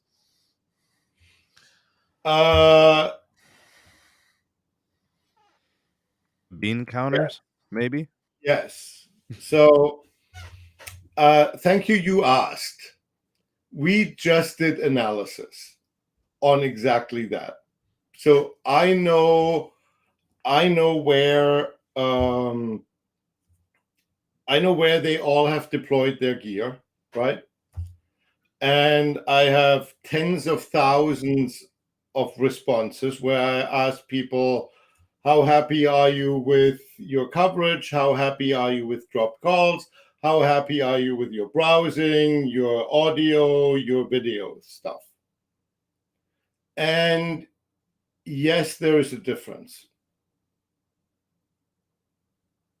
Let's leave it at that. Well, hold on. Can you at least give us the hierarchy? No, I can't. Okay, I'll can you at least give nod the your head? hierarchy. You I don't need confirmation. We don't I need don't- confirmation. This is I don't billions know. of thing, right? Billions of dollars are decided on that stuff. I'll do it for free because you're my friend, Dennis. I'll do it You- for free. On a Friday night on YouTube. I'm sorry. Roger cannot say and will never say that you get a poor experience on Nokia. He will not confirm or deny. No, listen. Roger has You would be surprised. I 10,000 respondents, right? You know, I showed it to a friend of mine who builds network, and he said, "This is interesting and surprising." Okay, let's leave it at that. We'll save it for behind the scenes, maybe. No, Well, Darn let it. me not let me even say- that. well, Not so even here's- that. but here's something you guys got to keep in mind. Every engineering team is different. They are a collection of individuals who come to work daily, some more competent than others. I mean, you can sit there and you probably have to just look at the markets more so than you would the gear. I mean, look at Sneed, T-Mobile in Pittsburgh and Longmont. Sneed, wiser words haven't been spoken on this podcast than that. So everything else I ever said was stupid. Come on, Roger. You can't- No. Nah, he's just mad about the net neutrality talk. That's why he's saying that. I'm not mad at all. I'm not mad at all. Yeah, man. Um, gear matters, and the teams matter, and the engineering matters. Both matter. Yeah, they Right. definitely do. They definitely do. Not Roger, all you had some engineers are made the same. Roger, you had some stuff you were showing us behind the scenes. Was there anything that you were able to show? I can't remember. What's Do you know what I'm wrong? talking about, Sneed? What were you asking, Dennis? Remember the things he was showing us behind the scenes? Did he have a couple things that he was able to show on Yeah, stream? one was fixed wireless access related. I remember looking at that one. Hold It on. was, but I think we kind of covered it. It was about the Yeah, no, I responding. can share this slide. Yeah, If you can I share here? Hold on. absolutely. Go ahead and just activate that share screen. You bring it in, and then I'll activate it, and we can take a look at it. I just figured we might as well get it up there because it's one of the most beautifully laid out, full of information slides I've ever seen curated. On a side note, while we're also waiting, I want to thank the 113 beautiful eyeballs that are watching this stream tonight. If you can make sure to smash that like button, share it with a friend. Wait, Dennis, 113 eyeballs? How do we know that one member Everybody's a has cyclops. one Pete. eye? Sorry, the 113 pairs of eyeballs that are watching. Roger, go ahead. Tell us about this, man. Okay, this is what we talked about earlier, right? So, of like, do you want to plan to switch internet providers? We ask people, do you plan and when do you plan to switch? And a third of the people we asked were like planning to switch, right? Within 6 months is this. Because if you ask people further out, they don't know themselves. And then that's the 54% is then next. When we look at the people who would switch, it's a third of them is from cable, 14% from DSL, and 8 on fiber. And then on the right-hand side, this is how this breaks out. And hold on, I will make this white so you can see this.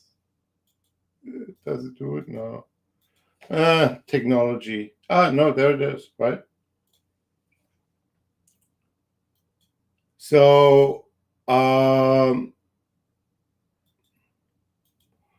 right. So this basically tells you of how this builds and how T-Mobile actually built their offer of like 12%. Just say yes. Yeah, I want to get out of there, right? Mhm. And then, yes, but if they pay the termination fee, yes, with the streaming TV, and yes for both. So for about a third, 32%, which is 2/3 of the 54%, actually want to have streaming TV as part of it, right? So that's like how we build some of that stuff. This slide, if you see the very, very little slide 34 here, this is now breaking out the same way by provider. Sorry, I'm not sharing with you. This is then the income distribution, when they want to leave, and by wireless provider and by wireline provider. I can show you some other things. Hold on. Oh, we So- would love that. When I switched out of Comcast to my ISP, the termination fee wasn't a deal breaker. Although I must say the cable company I ended up with, Layer 3, not affiliated with T-Mobile at the time, Yeah. did pay for my early termination fee with Comcast. There you go. Right? So that was like icing on the cake. Yeah. So we ran this the Friday after T-Mobile announced this. And I had the data back on Monday. That's fast, right? So this is cool, by the way. I shared this picture on Twitter, but I blocked out all the NPS categories. Can you zoom in on that, Roger? Like if you No. like make it full screen or control No. plus? No. Hey, I'm sharing, right? That's fine. That's fine. Don't knock it. This is Net Promoter Score for every iPhone, from iPhone 6 onwards to the iPhone 13 Pro, right? And it's by 17 dimensions. The one on top is ease of use. The one at the bottom is price of the device. So people love the device and they hate the price, right? So Roger, I must say I'm impressed. The 13 and 12 mini are not even included. He's got the iPhone 13 and the 13 Pro and the Bro, 13 the mini has The like 50 mini- customers, man. How you gonna get a buddy? Put in because I don't remember why we didn't put in the mini. The sales on the mini are a statistical anomaly. That's why you didn't put them in. Hey, Probably, Roger, I got a sort of on-topic question when it comes to NPS scores real fast. Yeah. Me and Sneed, I can't remember if it was last week or what we were looking at, but we were looking at a thing that was talking about the NPS scores for the different wireless companies. I think it was a PC Mag article you shared, Sneed, or something like that. I was just wondering, PC Mag quoted ASCI, and that's not a NPS score. Okay. Well, I was wondering real quick, Roger, when it comes to NPS scores for telecom, what are like the metrics that are being measured specifically that contribute to an NPS score? Like I don't necessarily know why. So most companies measure just the overall satisfaction, which basically says you get this question that says, dear friend, on a scale from 0 to 10, how likely would it that you recommend the company to your friend and family, right? That's the standard one. We go way deeper. We ask people about video recording. Or, for example, here, you see these two red numbers. That is scratch and dent resistance. And apparently, iPhone 11 Pro and Pro Max customers are not happy. So what because you do of those features? Because of those features? Because of they complain about scratch and dent resistance. Okay. Anyway, or hold on, let me show you here. As in they got scratched. Yeah, this, by the way, is NPS of the Galaxy S21 Ultra, the 22 Ultra, the iPhone 12 Pro Max, the 13 Pro Max, the Pixel 5, and the Pixel 6 Pro. You see this here, the red? That's Yes. about accessories. Accessories, you said? Accessories. Like, there are no accessories for the Pixel 6 Pro. And we see it here in the data where basically say people, this sucks, right? No, coming back to the NPS calculation, it's top 2 box percentage minus bottom 6 box percentage. So you're telling me if it's not a 9 or a 10, it's considered a negative score, essentially. 9 and 10 is positive. They say you will talk good about whatever it is if you're scoring at 9 or 10. 7 or 8, you're not saying a thing. And if it's 6 or below, you're going to talk shit. Jesus, that's some bad odds. Yes. By the way, this is really interesting. This is device satisfaction by tenure. Here it's grouped for by this boatload of categories here. I'm not going to look at the video feed if you can actually read it. I hope not. I cannot, and I haven't zoomed in. I cannot, and I haven't zoomed in. So okay, good. I can see it. I lied. I can't see anything. What am I saying? So anyway, so one of the things that you have is there are decline curves of different wireless devices over time, where they get worse at a different speed. And so when you do things in a scientific way, you can target customers when their NPS or their satisfaction with that device goes below a certain point. And that is different by device. And we can tell you when. By the way, I think this one I published. Yeah. Here we look I saw this one in Fierce, didn't I? You like that? Yeah, I remember this one from Fierce this week. All right. This one is for all carriers. This little box here on the left. Are you teasing us? Or are you gonna? Yes, I'm teasing you. I'm absolutely teasing you. Will we be seeing that in a Fierce Wireless or something like that soon? No, you're not. Oh, this one I shared also. This is interesting. This is relative bill importance by income. Can you see this? Yeah. Okay. So we asked people in which order are you paying your recurring bills, right? And then we segmented this by income. And here is by every income, right? But here's for example, people with $10,000 to $25,000 income versus $150,000 to $175,000. And what you see here is that low income people pay their internet and their mobile service before they pay their credit card and their health insurance. That is, that's not the surprising part to me. The thing that's surprising to this about me specifically is that the higher income people care more about retirement contributions.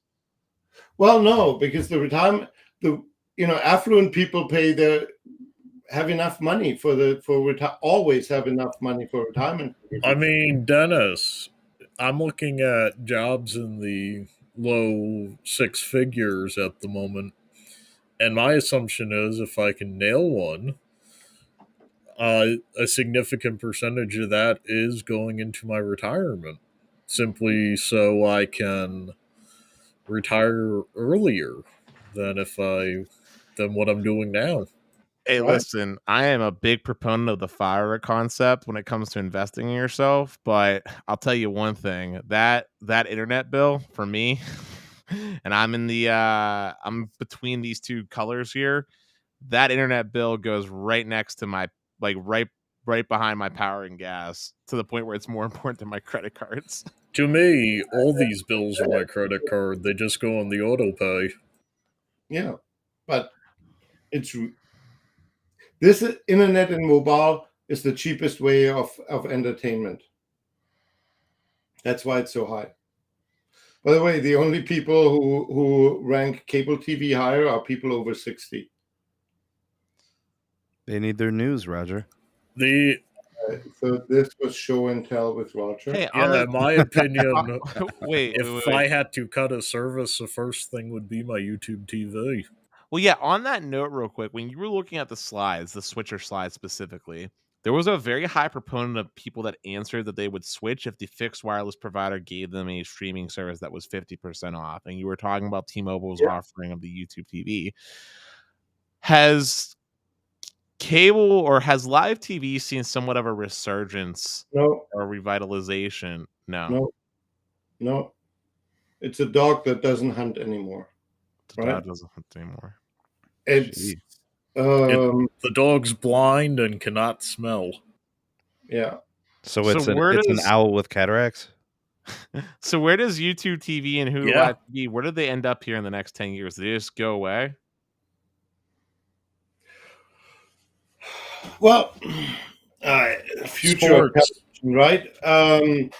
So the only, what was it? Out of the top 100 shows last year, 80 were live sports, right?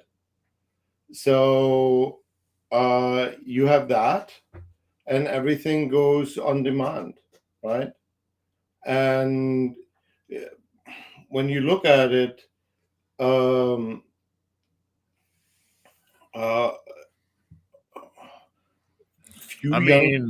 few young people sign up, right? And with a lot of providers, it's at the point where the people who disconnect now are either moving or dying, literally. So with me, I'd probably significantly slash my cable bill if I could just go like, I only want the MLB network, the NFL games, and the Knicks games. Yeah, like Yankees or Rockies or Knicks, and just pay for those, and everything else I'm like, screw it, I don't need that. If I could just have a la carte live sports teams, that would be my perfect live thing. Like, give me some live Premier League or World Cup. Well, Pete, what would happen to your bill if you could get rid of ESPN? You would save $20 a month. Well, yeah, and I'm on ESPN Plus, so I get one through the Ocho. Yeah. And you can get mbl.com from T-Mobile. So there are ways. I love my MLB network from T-Mobile. I also love it, except for the part where they black out my local Pirates games, so I can't watch them live. Don't worry, the Cubs are eviscerating them. Hey, listen, my Pirates might suck, but I'd still like to watch them live, okay? Well, why don't you use a VPN? VPN is your friend. Because whenever I try to, the MLB thing gives me a weird thing talking about how I can't connect based off the VPN. I use the 1.1.1.1 VPN and get the Rockies on it, no problem. You use Cloudflare's DNS, you're saying? Yeah. Oh. It doesn't like PIA, I'll just tell you that. It does not like PIA's VPN. But, linear television is dying. And it's the same as when I look at the decline curves, they look very similar to the decline curves of home phone lines, right? There's a segment where you have some families, but it's typically, it ages out because the new people don't get it anymore. And I love my landline. On demand. Hey, Roger, the reason why I asked though is because we keep seeing this research, like media entertainment in and of itself, I don't think is dying. In fact, I'd argue that media entertainment in and of itself is more popular than ever. But what I think is dying is the linear live channel format. Yeah. But on that being said, I think we're starting to see this appetite in the market for bundles like the Hulu Disney Plus bundle to exist, or the Netflix, the HBO, and the Showtime bundles of the world to exist. Well, Hulu, Disney, ESPN is a perfect marriage because the lowest stake Disney owns in any of them is 60% on Hulu. And soon it will be 100. Very Right. soon, yes. So- I believe Viacom is dipping out of their content and putting that all on the Paramount. Yep. And so all of that happens. Hold on. Anyway, do you see like the content providers, so your cables, your whomever? No. basically just- Cable is not a content provider. They're a content distributor. Or excuse me, your phrase. With the Content. exception of NBC Comcast. Yeah, because the content owners / distributors are squeezing the content. The content owners I or misspoke. creators are squeezing the distributors to death. I misspoke. What I meant to say was, do you think the content distributors will just start bundling the streaming services and selling that as a bundle? Like that will be the new TV format, so to speak? Yeah. And they will suffer exactly the same fate as the content distributors of yesteryear. Because, it's like that. Ultimately, the content owners want to disintermediate the distributors. Because why pay a distributor, right?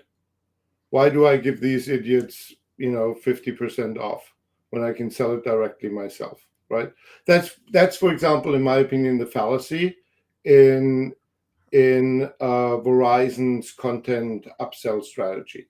Because right now they're making good margin on that, but year after year, Disney will raise that price. Yeah, but Disney wouldn't have got the net subscriber ads they got to their streaming service had it not been for Verizon. Verizon contributed. Yeah, but that was yesterday. Who cares what yesterday is? There's no gratitude in this business. Also, Dennis, in my boat, the streaming service that comes with the mobile carrier is not a deal breaker. But so I'm like, ooh, I want the Disney Plus bundle simply because it's there, but I'm not gonna, hop over to Verizon and pay more for slightly worse service. What I'm going for here is I'll use an example. All my life, I never had HBO. Then we got AT&T Elite. I have HBO Max. Okay. If AT&T stopped offering HBO Max included with Elite, they would not have an HBO Max subscriber. Is my point. Yeah, now they don't care because it's owned by their subsidiary with Warner Discovery. They're gone. But the statement of this is this: if one day Disney decides to pull away from these content distributors or stops doing the deals that they're doing, they would probably see, not probably, I guarantee they would at least see a third of their subscriber base just poof overnight. I'd say closer to 10%. I run the numbers. I run the numbers. I know who gets what through who. So one of the questions we also ask is, so what streaming provider or linear provider do you have? Then I ask them, do you get this through password sharing? And then I also ask, do you get this through bundle? Or how much do you pay for this service? No lie, my extended family gets everything through password sharing. Well, no shit, right? So I mean, they couldn't afford it if they didn't. Yeah. So I know this by provider, right? And by the way, we just ran the numbers and we asked people, do you plan to sign up with this provider in the next 3 months, or do you try to cut them? We had for there was an article out there with the Informer that says, "Oh, the churn goes up," but they're behind the paywall, and I'm not paying them because I run my own numbers. I have a way bigger paywall than they have. 17% of Netflix subscribers told us that they would leave in the next 3 months. That's 5.3% churn. Massive, right? And that's probably because of the rates going up and the lower content and the lack of password The death sharing. spiral. It's, for God's sake, it's $10, right? For a month worth of so entertainment. Yeah, but Roger, it's $10 for 40p one stream. That's it. When you have Disney Plus or Apple TV coming in at like 4 or 5, giving you okay. You know, it's still cheap entertainment. If you go to the movies, you know, that's you like can bundles, less than one ticket. Also, Roger, there's an elephant in the room that's not being talked about, and that's piracy. Piracy websites are so easy to access, even for the average consumer. I can't tell you the amount of people that have Fire Sticks that were jailbroken. Okay, there is a lot of so I ran numbers, right? And I ran numbers like, when was that? When did I work at Nielsen? I worked at Nielsen 2008, 2009. And I did analysis on music and piracy and all of that stuff. And analyzed the heck out of it. And basically I showed it to the chief marketing officer at the time of Nielsen, said, like, look, here's the analysis I've done. All the decreases in the revenues of the music industry are not because of piracy. I can't see in these numbers the effect of piracy. I see that they changed the business model, and when I do the calculation, and by the way, you can go to the RIA website, they still have all the data, you can do the math. And when you look at that time frame, and what I basically showed is that if you exchange 2.3 digital singles for one album, and about, what is it? On the average album, there are 2 good songs, right? Sometimes 3. If you use that exchange rate, then the units consumption stayed the same. Unless it's a greatest hits album. Wait, albums went downhill after Zeppelin 4? So, but that was then, right? And I basically said, look, these declines are not because piracy went up. Piracy has nothing to do with this. And he said, like, that's really awesome analysis. And no, we're not going to publish this because the music labels are our customers. I remember getting most of my music growing up on those little cassette tapes that someone copied or from a cassette or a record, and I recorded it from the radio, right? That happened too, but you needed to know the song was coming up. Well, you know, as a 12-year-old, a 13-year-old, I had nothing else to do. And push comes to shove. I did that too. Listen, hold on. Record, and I record a half an hour, and later on I don't need to know what comes up. I just record the half hour, and then I pick it up and copy it and make a thing out of it. Because when you're young, at least when I was young, I didn't have money. I had time. Yeah. That's why I did that type of stuff when I was young too. I had more time than money. Roger, I got to share something funny with you real quick. So piracy, here's the thing. The same thing with movie piracy. Yes, movie piracy is wrong. But movie piracy has happened before. It will continue to happen. And the people who who pirated your movie wouldn't have gone into the movie theater in the first place. If I pirate a movie, it's because I don't want to pay $10 a month for your streaming service just to watch that one movie. Paramount Plus. It was like movie theaters, right? It's paying $20 in the movie theater for one movie. Now it's $10 to get, you name the S law, and piracy went down, right? So to me, piracy, I'm sure they're upset. It's horrible. You break the law. All of these things. In the end, it's imaginary money that they're losing. There is also another thing that can come about with piracy. Someone, watching a movie or listening to an album and saying, I wouldn't have listened to this without doing this or watched this without doing this. But they enjoyed it so much they end up getting a legitimate copy.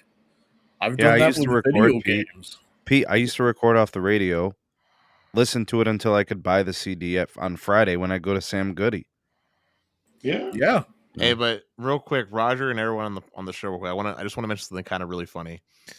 The whole reason I got into Android to begin with the Galaxy S4 was actually because of the fact that you could download music for free directly to the Android phone. That's what actually got me into Android, believe it or not. Well, that was back in the day when you used to download music to your device. Yeah. Right now, you just have a streaming service and everything is at your disposal. Right, but I'm just saying, like, that's the genesis of what actually got, like, that was like the main thing that got Dennis off of iPhone, because I didn't want to pay for every single song on iTunes being like $1.99. I went over. How old were you? How old was I? No, were you at that time? At that time, I think I was 13 or 14. Thank you. We don't need to know anything else. So You were a 13-year-old guy without money. Okay. I expect you to do this, right? So I still listen to my I had money when I was 13. What? How? You can't get a job until you turn 14. I swear to you, Dennis, I was making hundreds of dollars per week when I was 13. My dad let me work. I had to keep A's. I had to keep good grades, but my dad let me work and he paid me. Good. Hey, that's how I got money until I turned 20. And I bought a car when I was 6. I had a nicer car than my teachers when I was 16, bro. Here's the other thing. When you look at it, the most disposable income in a house are actually the 16, 17. Teenagers, yeah. Because they have no bills and, they that was the highlight for me. Hold on. Roger, do you remember a cell company called North Coast PCS? Yeah. I had North Coast PCS when I was 16, right before I got Verizon. Wow. They were a small company, and I think they were in and out in like 2 or 3 years. So I worked in the telecom industry for 5, 6, 7 years before I got my first cell phone. Weren't interested, huh? So I want to pivot. I didn't have the money. I want to pivot to a question I had after listening to the most recent episode of The Week with Roger. Ooh. You mentioned that the MediaTek conference came about and they're starting to show up in higher-end devices. Uh-huh. Traditionally, I've said avoid MediaTek because of issues with updating the microcode and the firmware. Uh-huh. Have they resolved that in the higher-end devices, or is that still unknown? Why didn't you tell me earlier? Today we recorded an episode of The Week with Roger with 2 MediaTek executives, which will come out on the 30th. A week. Should I start asking you these hard-hitting industry questions? Always. I'm happy. So I was at this event with them, and they showed, Antutu? All right, good. And on N22, apparently Dimensity 9000 phones show up at like number 3 and 6. The first 3 phones apparently are like very specialized gaming phones. So, but I can ask next time if they upgraded the codices. So, MediaTek is now the leader in this, even in the US. I know that they're the first phone that allows the T-Mobile network to do carrier integration on N71 and N41, but the firmware updates are still like, I don't know if I want to get something like this for somebody I care about. Well, it's a reputation thing. They haven't been known to support them, you know? Well, here's the thing. If you have a mid to low-end phone, you have a MediaTek chip in there. Unless it's a Pixel A model. Yeah, which is like Tensor, whatever thing, right? Now it's going to be Tensor. Yeah. So the low end is typically MediaTek. The high end is typically Qualcomm, right? With the Dimensity 9000, they're going into the flagship devices. Hey Roger, what happens to the bill of materials by going from a Dimensity top shelf to a Qualcomm like 8 Gen 2? Couple $100. Oh, sheesh, man. It's a lot. That's enough. Yeah. So you'd be seeing lower priced high end phones if they're doing that. No. You see higher profits at MediaTek. Okay, that actually makes some sense too. That's the either you lower the price with the lower bill of materials, or you up the profit. So I don't know what the Dimensity pricing is versus the Qualcomm Gen 8 Snapdragon prices, but I would imagine that MediaTek would underprice Qualcomm, but not by a massive amount. Hey Roger, where does Exynos fall in all this? Like as far as the hierarchy in bill of materials? Well, since it's all in, aren't they mostly in other countries? That's an international. It's cheaper than Qualcomm. Samsung devices outside the US. Yeah. And the purpose of Exynos is to threaten Qualcomm into lower prices, right? That is the purpose. So in a way, it's a really expensive chip because they just build it to have a bargaining chip with Qualcomm, right? And then put it in their non-US devices. And let it overheat. And let it overheat. And let it overheat, right? But, in a way, it's good to be an American because at least I know I get the Qualcomm chip in Samsung devices. But what about the Note 7? The overheating. You got the Qualcomm Note 7. Well, Samsung uses Exynos. Samsung uses Exynos in their mid-rangers. I've seen them use the Exynos in their mid-rangers here in the US. But hey, Roger, I have a different question.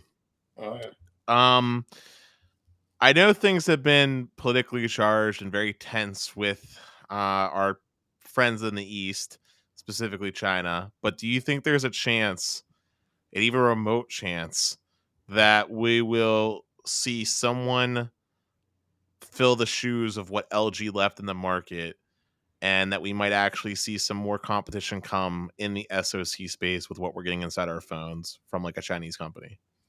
In the SoC space, very difficult. Could have been Huawei. It could have been Huawei. It could have been a contender, right? If you remember that movie. But all I am is a chump, right? That is a good movie. Look up the quote. It's a good movie to watch. Yeah, very old movie. It's Marlon Brando at its best, right?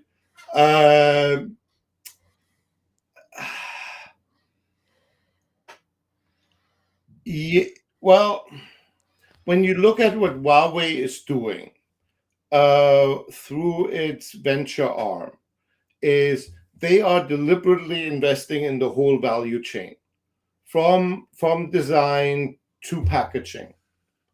And I would say they will first supply if they can pull it off. And building these, not only designing the chips, but also, no, they will not offer charges again. It's free money for them. It's over. It's over. It's free money for them. Why should they? I'll give one answer: if the EU passes some legislation that forces it. Yeah, but they will not, because they can wrap themselves in a green blanket and say we're protecting the environment. So, but anyway, coming back to China, the biggest challenge for them is, SMIC doesn't know which way is up. They poured so much money into the foundries, and they're failing miserably. The question is, how long will this go on? At one point in time, they either run out of money or out of patience, right? They will try to build this themselves. The problem is there are a lot of patents. Huawei is trying to, there's this whole discussion about quantity versus quality of patents. The Japanese say every patent is worth the same, and if I give you 100 patents, you have to give me 100 patents too. Folks like Qualcomm say, I don't give a, if my signal processing patent is worth more than your patent on screws to put in a chassis, right? Hey, as someone who uses Japanese products, having patent screws that are standardized throughout the product is something invaluable. Well, I'm sure Huawei is delighted to hear that from you. Seriously, I love them. A phone that's well screwed together but can't hold a signal is a paperweight, right? Oh, man. I appreciate it, but not much else. So the Chinese will work on it left and right. The problem is, here's the thing. Huawei and our sanctions around Huawei is not a unique company. The only way you can make money in China is when you play nice with the government and you follow the orders of the government. And the same cyber security, which is the same thing with Huawei, the same cyber security rules that you have to give access to the to Chinese state security. You can't take anybody else. You have to share everything. Applies to Xiaomi and OnePlus the same way it applies to Huawei. If we would be logical and consistent in our approach, we would have to outlaw them all, right? If and when this will come, who knows, right? It's the same way in Russia. In Russia, for 30 years, you can't draw a line where the state, private enterprise, and organized crime, where there is a delineation. It is all the same thing. No Russian with money made this legally, and no Russian with money did this without the explicit permission of somebody sitting in the Kremlin. But they have the yachts, though. The oligarchs are doing well. Well, besides the point, but they're all criminals. The same way, nobody in China makes money without the Communist Party saying yes. Yes. Look at Jack. The biggest headlines around Jack Ma is, where's Jack Ma? He's the richest man in China. He dared to mouth off. Jack Ma, are you talking about Alibaba? Yeah, he's the Alibaba guy. Okay. He's the Alibaba guy, and he dared to criticize the government over Ant Financial. And suddenly he disappeared in an undisclosed location, right? And then when he came back, he had to make a publicly recorded thing on frickin' whatever their social media site is called. I forget. Weibo. Weibo. built him, right?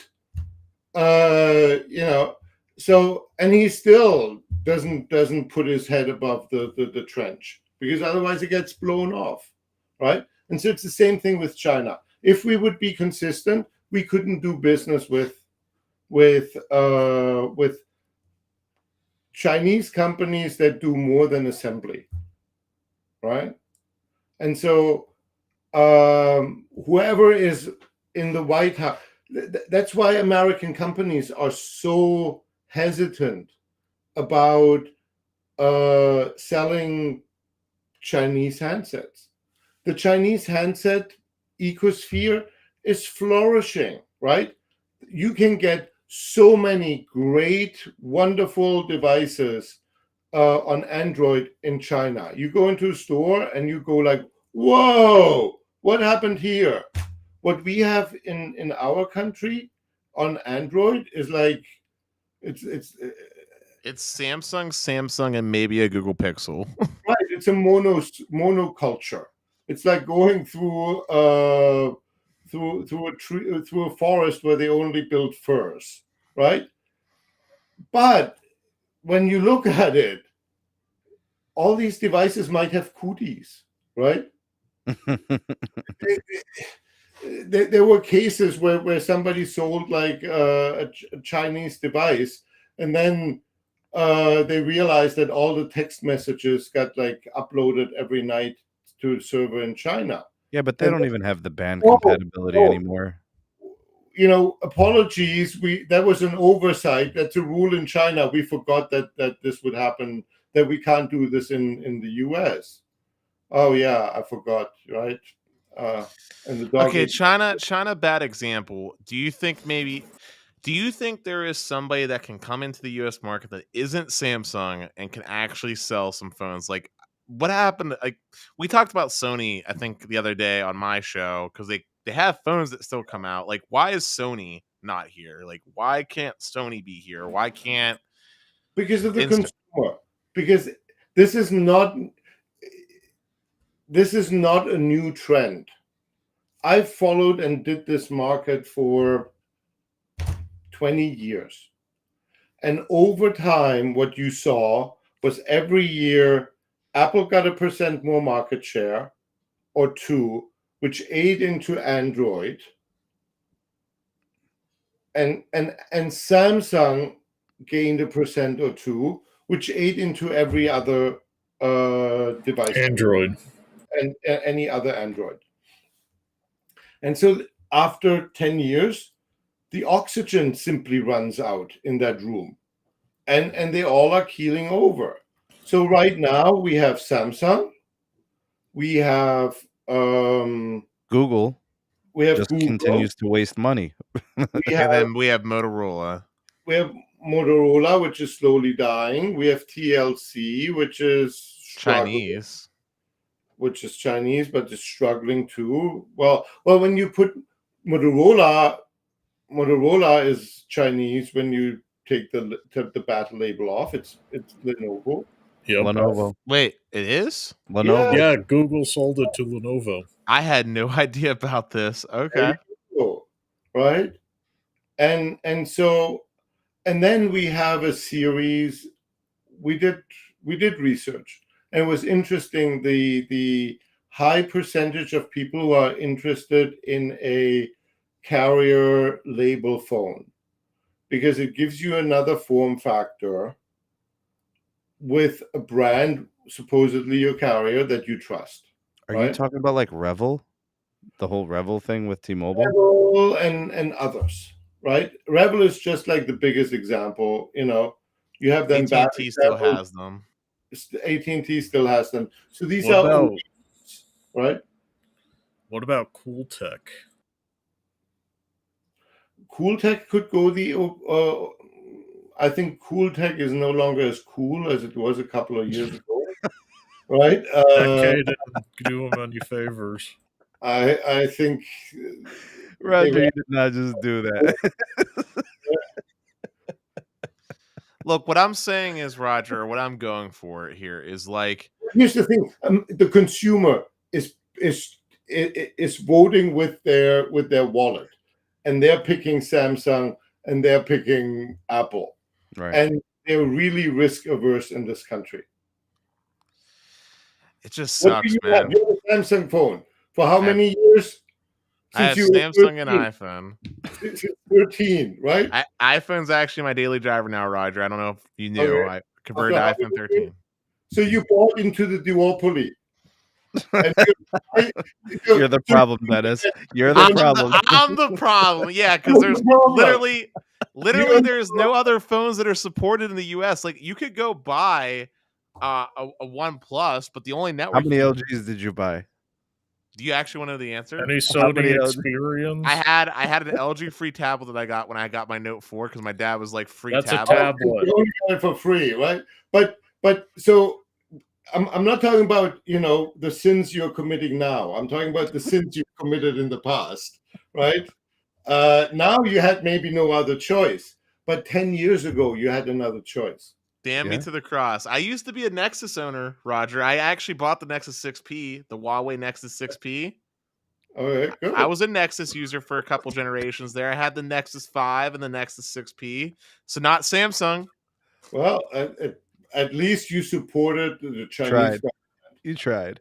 I tried. I tried stock Android. Look, you tried. I take it back. You tried. You're not part of the problem, right? Also, actually, too. I didn't use it for a daily driver or anything, but I did own a OnePlus 3T at one point. Very good. So you had a piece of Shenzhen for a moment. Yeah, I did. I used it to put CyanogenMod on it. I did not use it as an actual cellular phone with my SIM card inside it, but I did use it for CyanogenMod. But you didn't buy an HTC device from the Taiwan. I did too. I loved HTC. I loved HTC. is great. It was great. It no longer. Yeah, the HTC M8 specifically with the Beats by Dre dual firing speakers. Phones? Are you kidding me, Pete? Not here. Sold their to Google. See, you didn't even know that. Listen, Roger, you know what else I've owned at one point? Just kidding. I bought a Nokia Windows phone before. How Do you remember the one? Yeah. And yes, cool, zero cool. I remember the Pre. I remember the Pebble. I remember, when I got. Roger had a StarTech until like 1999. No, my first phone was an LG 5350 or something like that. 2001 or so. And yeah, the whole Nokia thing was such a train wreck. By the way, do you remember Anssi Banjoki? No. Anssi Banjoki was like one of the really big guys at Nokia. And he was a good Finn. He was one of the biggest. He almost became CEO. If Steven, whatever his name was, who sold it then to Microsoft, to his old employer. If he would have become CEO, he would have tried it on their own. But he said, for us, for Nokia to put on Microsoft Windows on our phone is like being in the winter in Finland and pissing in your pants for warmth. Oh my goodness! Well, I liked Symbian. It's that cold there? Oh yeah, it's cold there. It was cold. Sheesh, man. I've been to Nokia when in the early 2000s. They had a wonderful, wonderful analyst program as industry analyst. It was like so awesome. I've been they had their analyst event in Finland, in Helsinki, in Espoo. And then we went to Oulu Friday afternoon and viewed a plant that made phones. But then they had a hut, a little cottage out in the middle near Kusavo, and we all went there and had it was like I've seen places of Finland that were like awesome. Or I was like with a schooner in what's it called? The archipelago of Helsinki. I've never knew that this actually existed, but it's like islands in front of Helsinki, and on every island they have like, not only like in the US where there is like a camping site with the grill and a bench. No, they also have showers, they have bathrooms, they have everything, and it's perfectly clean every time, you know. And so we went there. It was like, I almost wanted to die there because it was in the storm. But anyway, I'm telling stories. Might have been worth it. This super chat from Pete Fox right here. Yeah. Thank you for the donation. Remember folks conducting Nextel push-to-talk sessions in the grocery store. Hey, I need a dozen eggs. Yeah. Well, some grapes. That was before there was unlimited calling. And Nextel and Motorola made themselves believe that the differentiation was the chirp instead of that was the free calling. The moment people could do free calling, nobody gave a hoot anymore about Nextel. That's actually not true. Can I ask something, Roger? In your opinion, Roger, push to talk solutions existing? Roger, in your opinion, was Gary Forsey the worst CEO in telco ever? Yes. Okay, because that's what I've been saying, and I'm sticking to it. Randall Stevenson, number 2.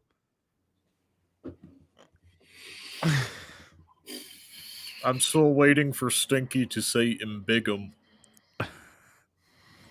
I got Forsey. I got Forsey the worst ever. I got Randall number 2, and then I got Marcelo number 3 as the top 3 worst. Well,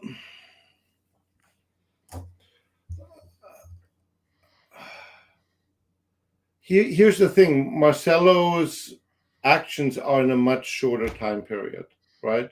Yeah, so it's like abruptly awful, like really just like a bomb went off. Right. Yeah, Marcelo is a bad dude, in my opinion. Hey, real quick though, when you were talking about the push-to-talk feature, like just no one giving a crud, I remember that being still pretty big, specifically in the construction worker game. Like that was a big feature, and I can also tell you, as someone that lived literally in the literal middle of nowhere, that feature mattered because cell reception sucked until probably about at least 2010, 2011. Okay, we're 2022, right? So if push to talk would be so awesome, people would still use it today. Oh, now it doesn't matter because coverage for cell networks is like actually abundantly clear. But back then, before it predate LTE and the expansion and coverage that came from that, I mean, it was a pretty good feature. But hey, I think unlimited text messaging killed push to talk more than unlimited calling. Also agree on that too. Roger, I'm going to tell you something crazy. When I got my first slidey phone, my dad bought me this crappy I think it was like $5 for 200 text messages with AT&T. Literally used up the 200 text messages within 30 minutes, not even.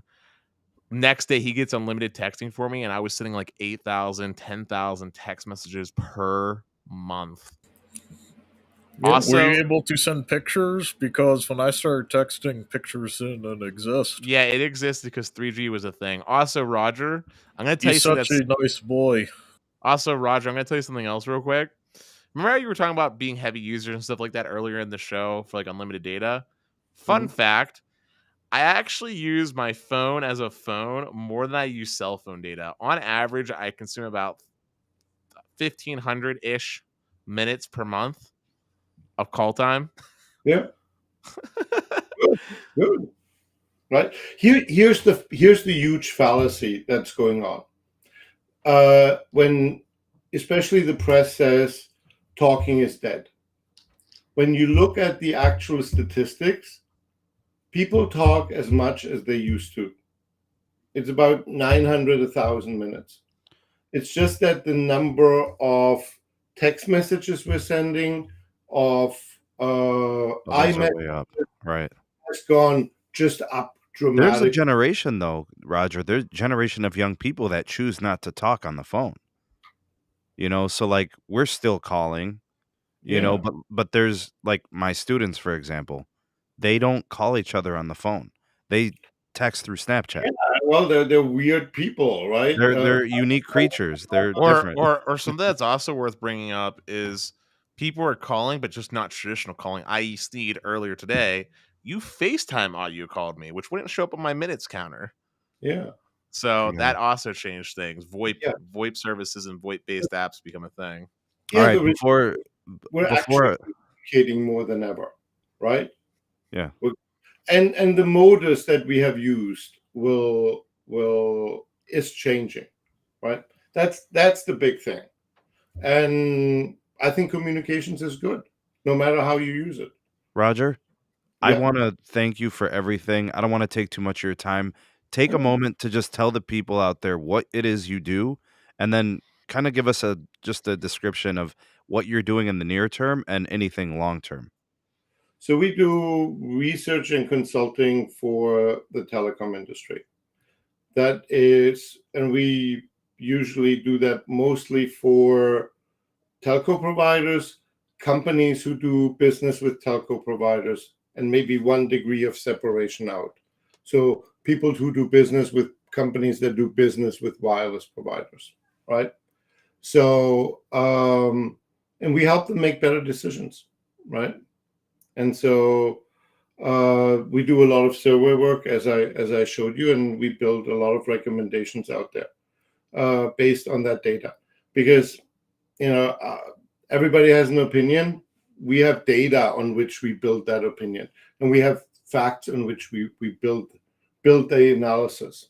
And so that's what we do. And very often, here I showed a little bit some of the things that we do and the rigor that goes into it. So when I make a flippant comment of this is this, there's like a ton of work and numbers and everything underneath it, right? So, that's what we do.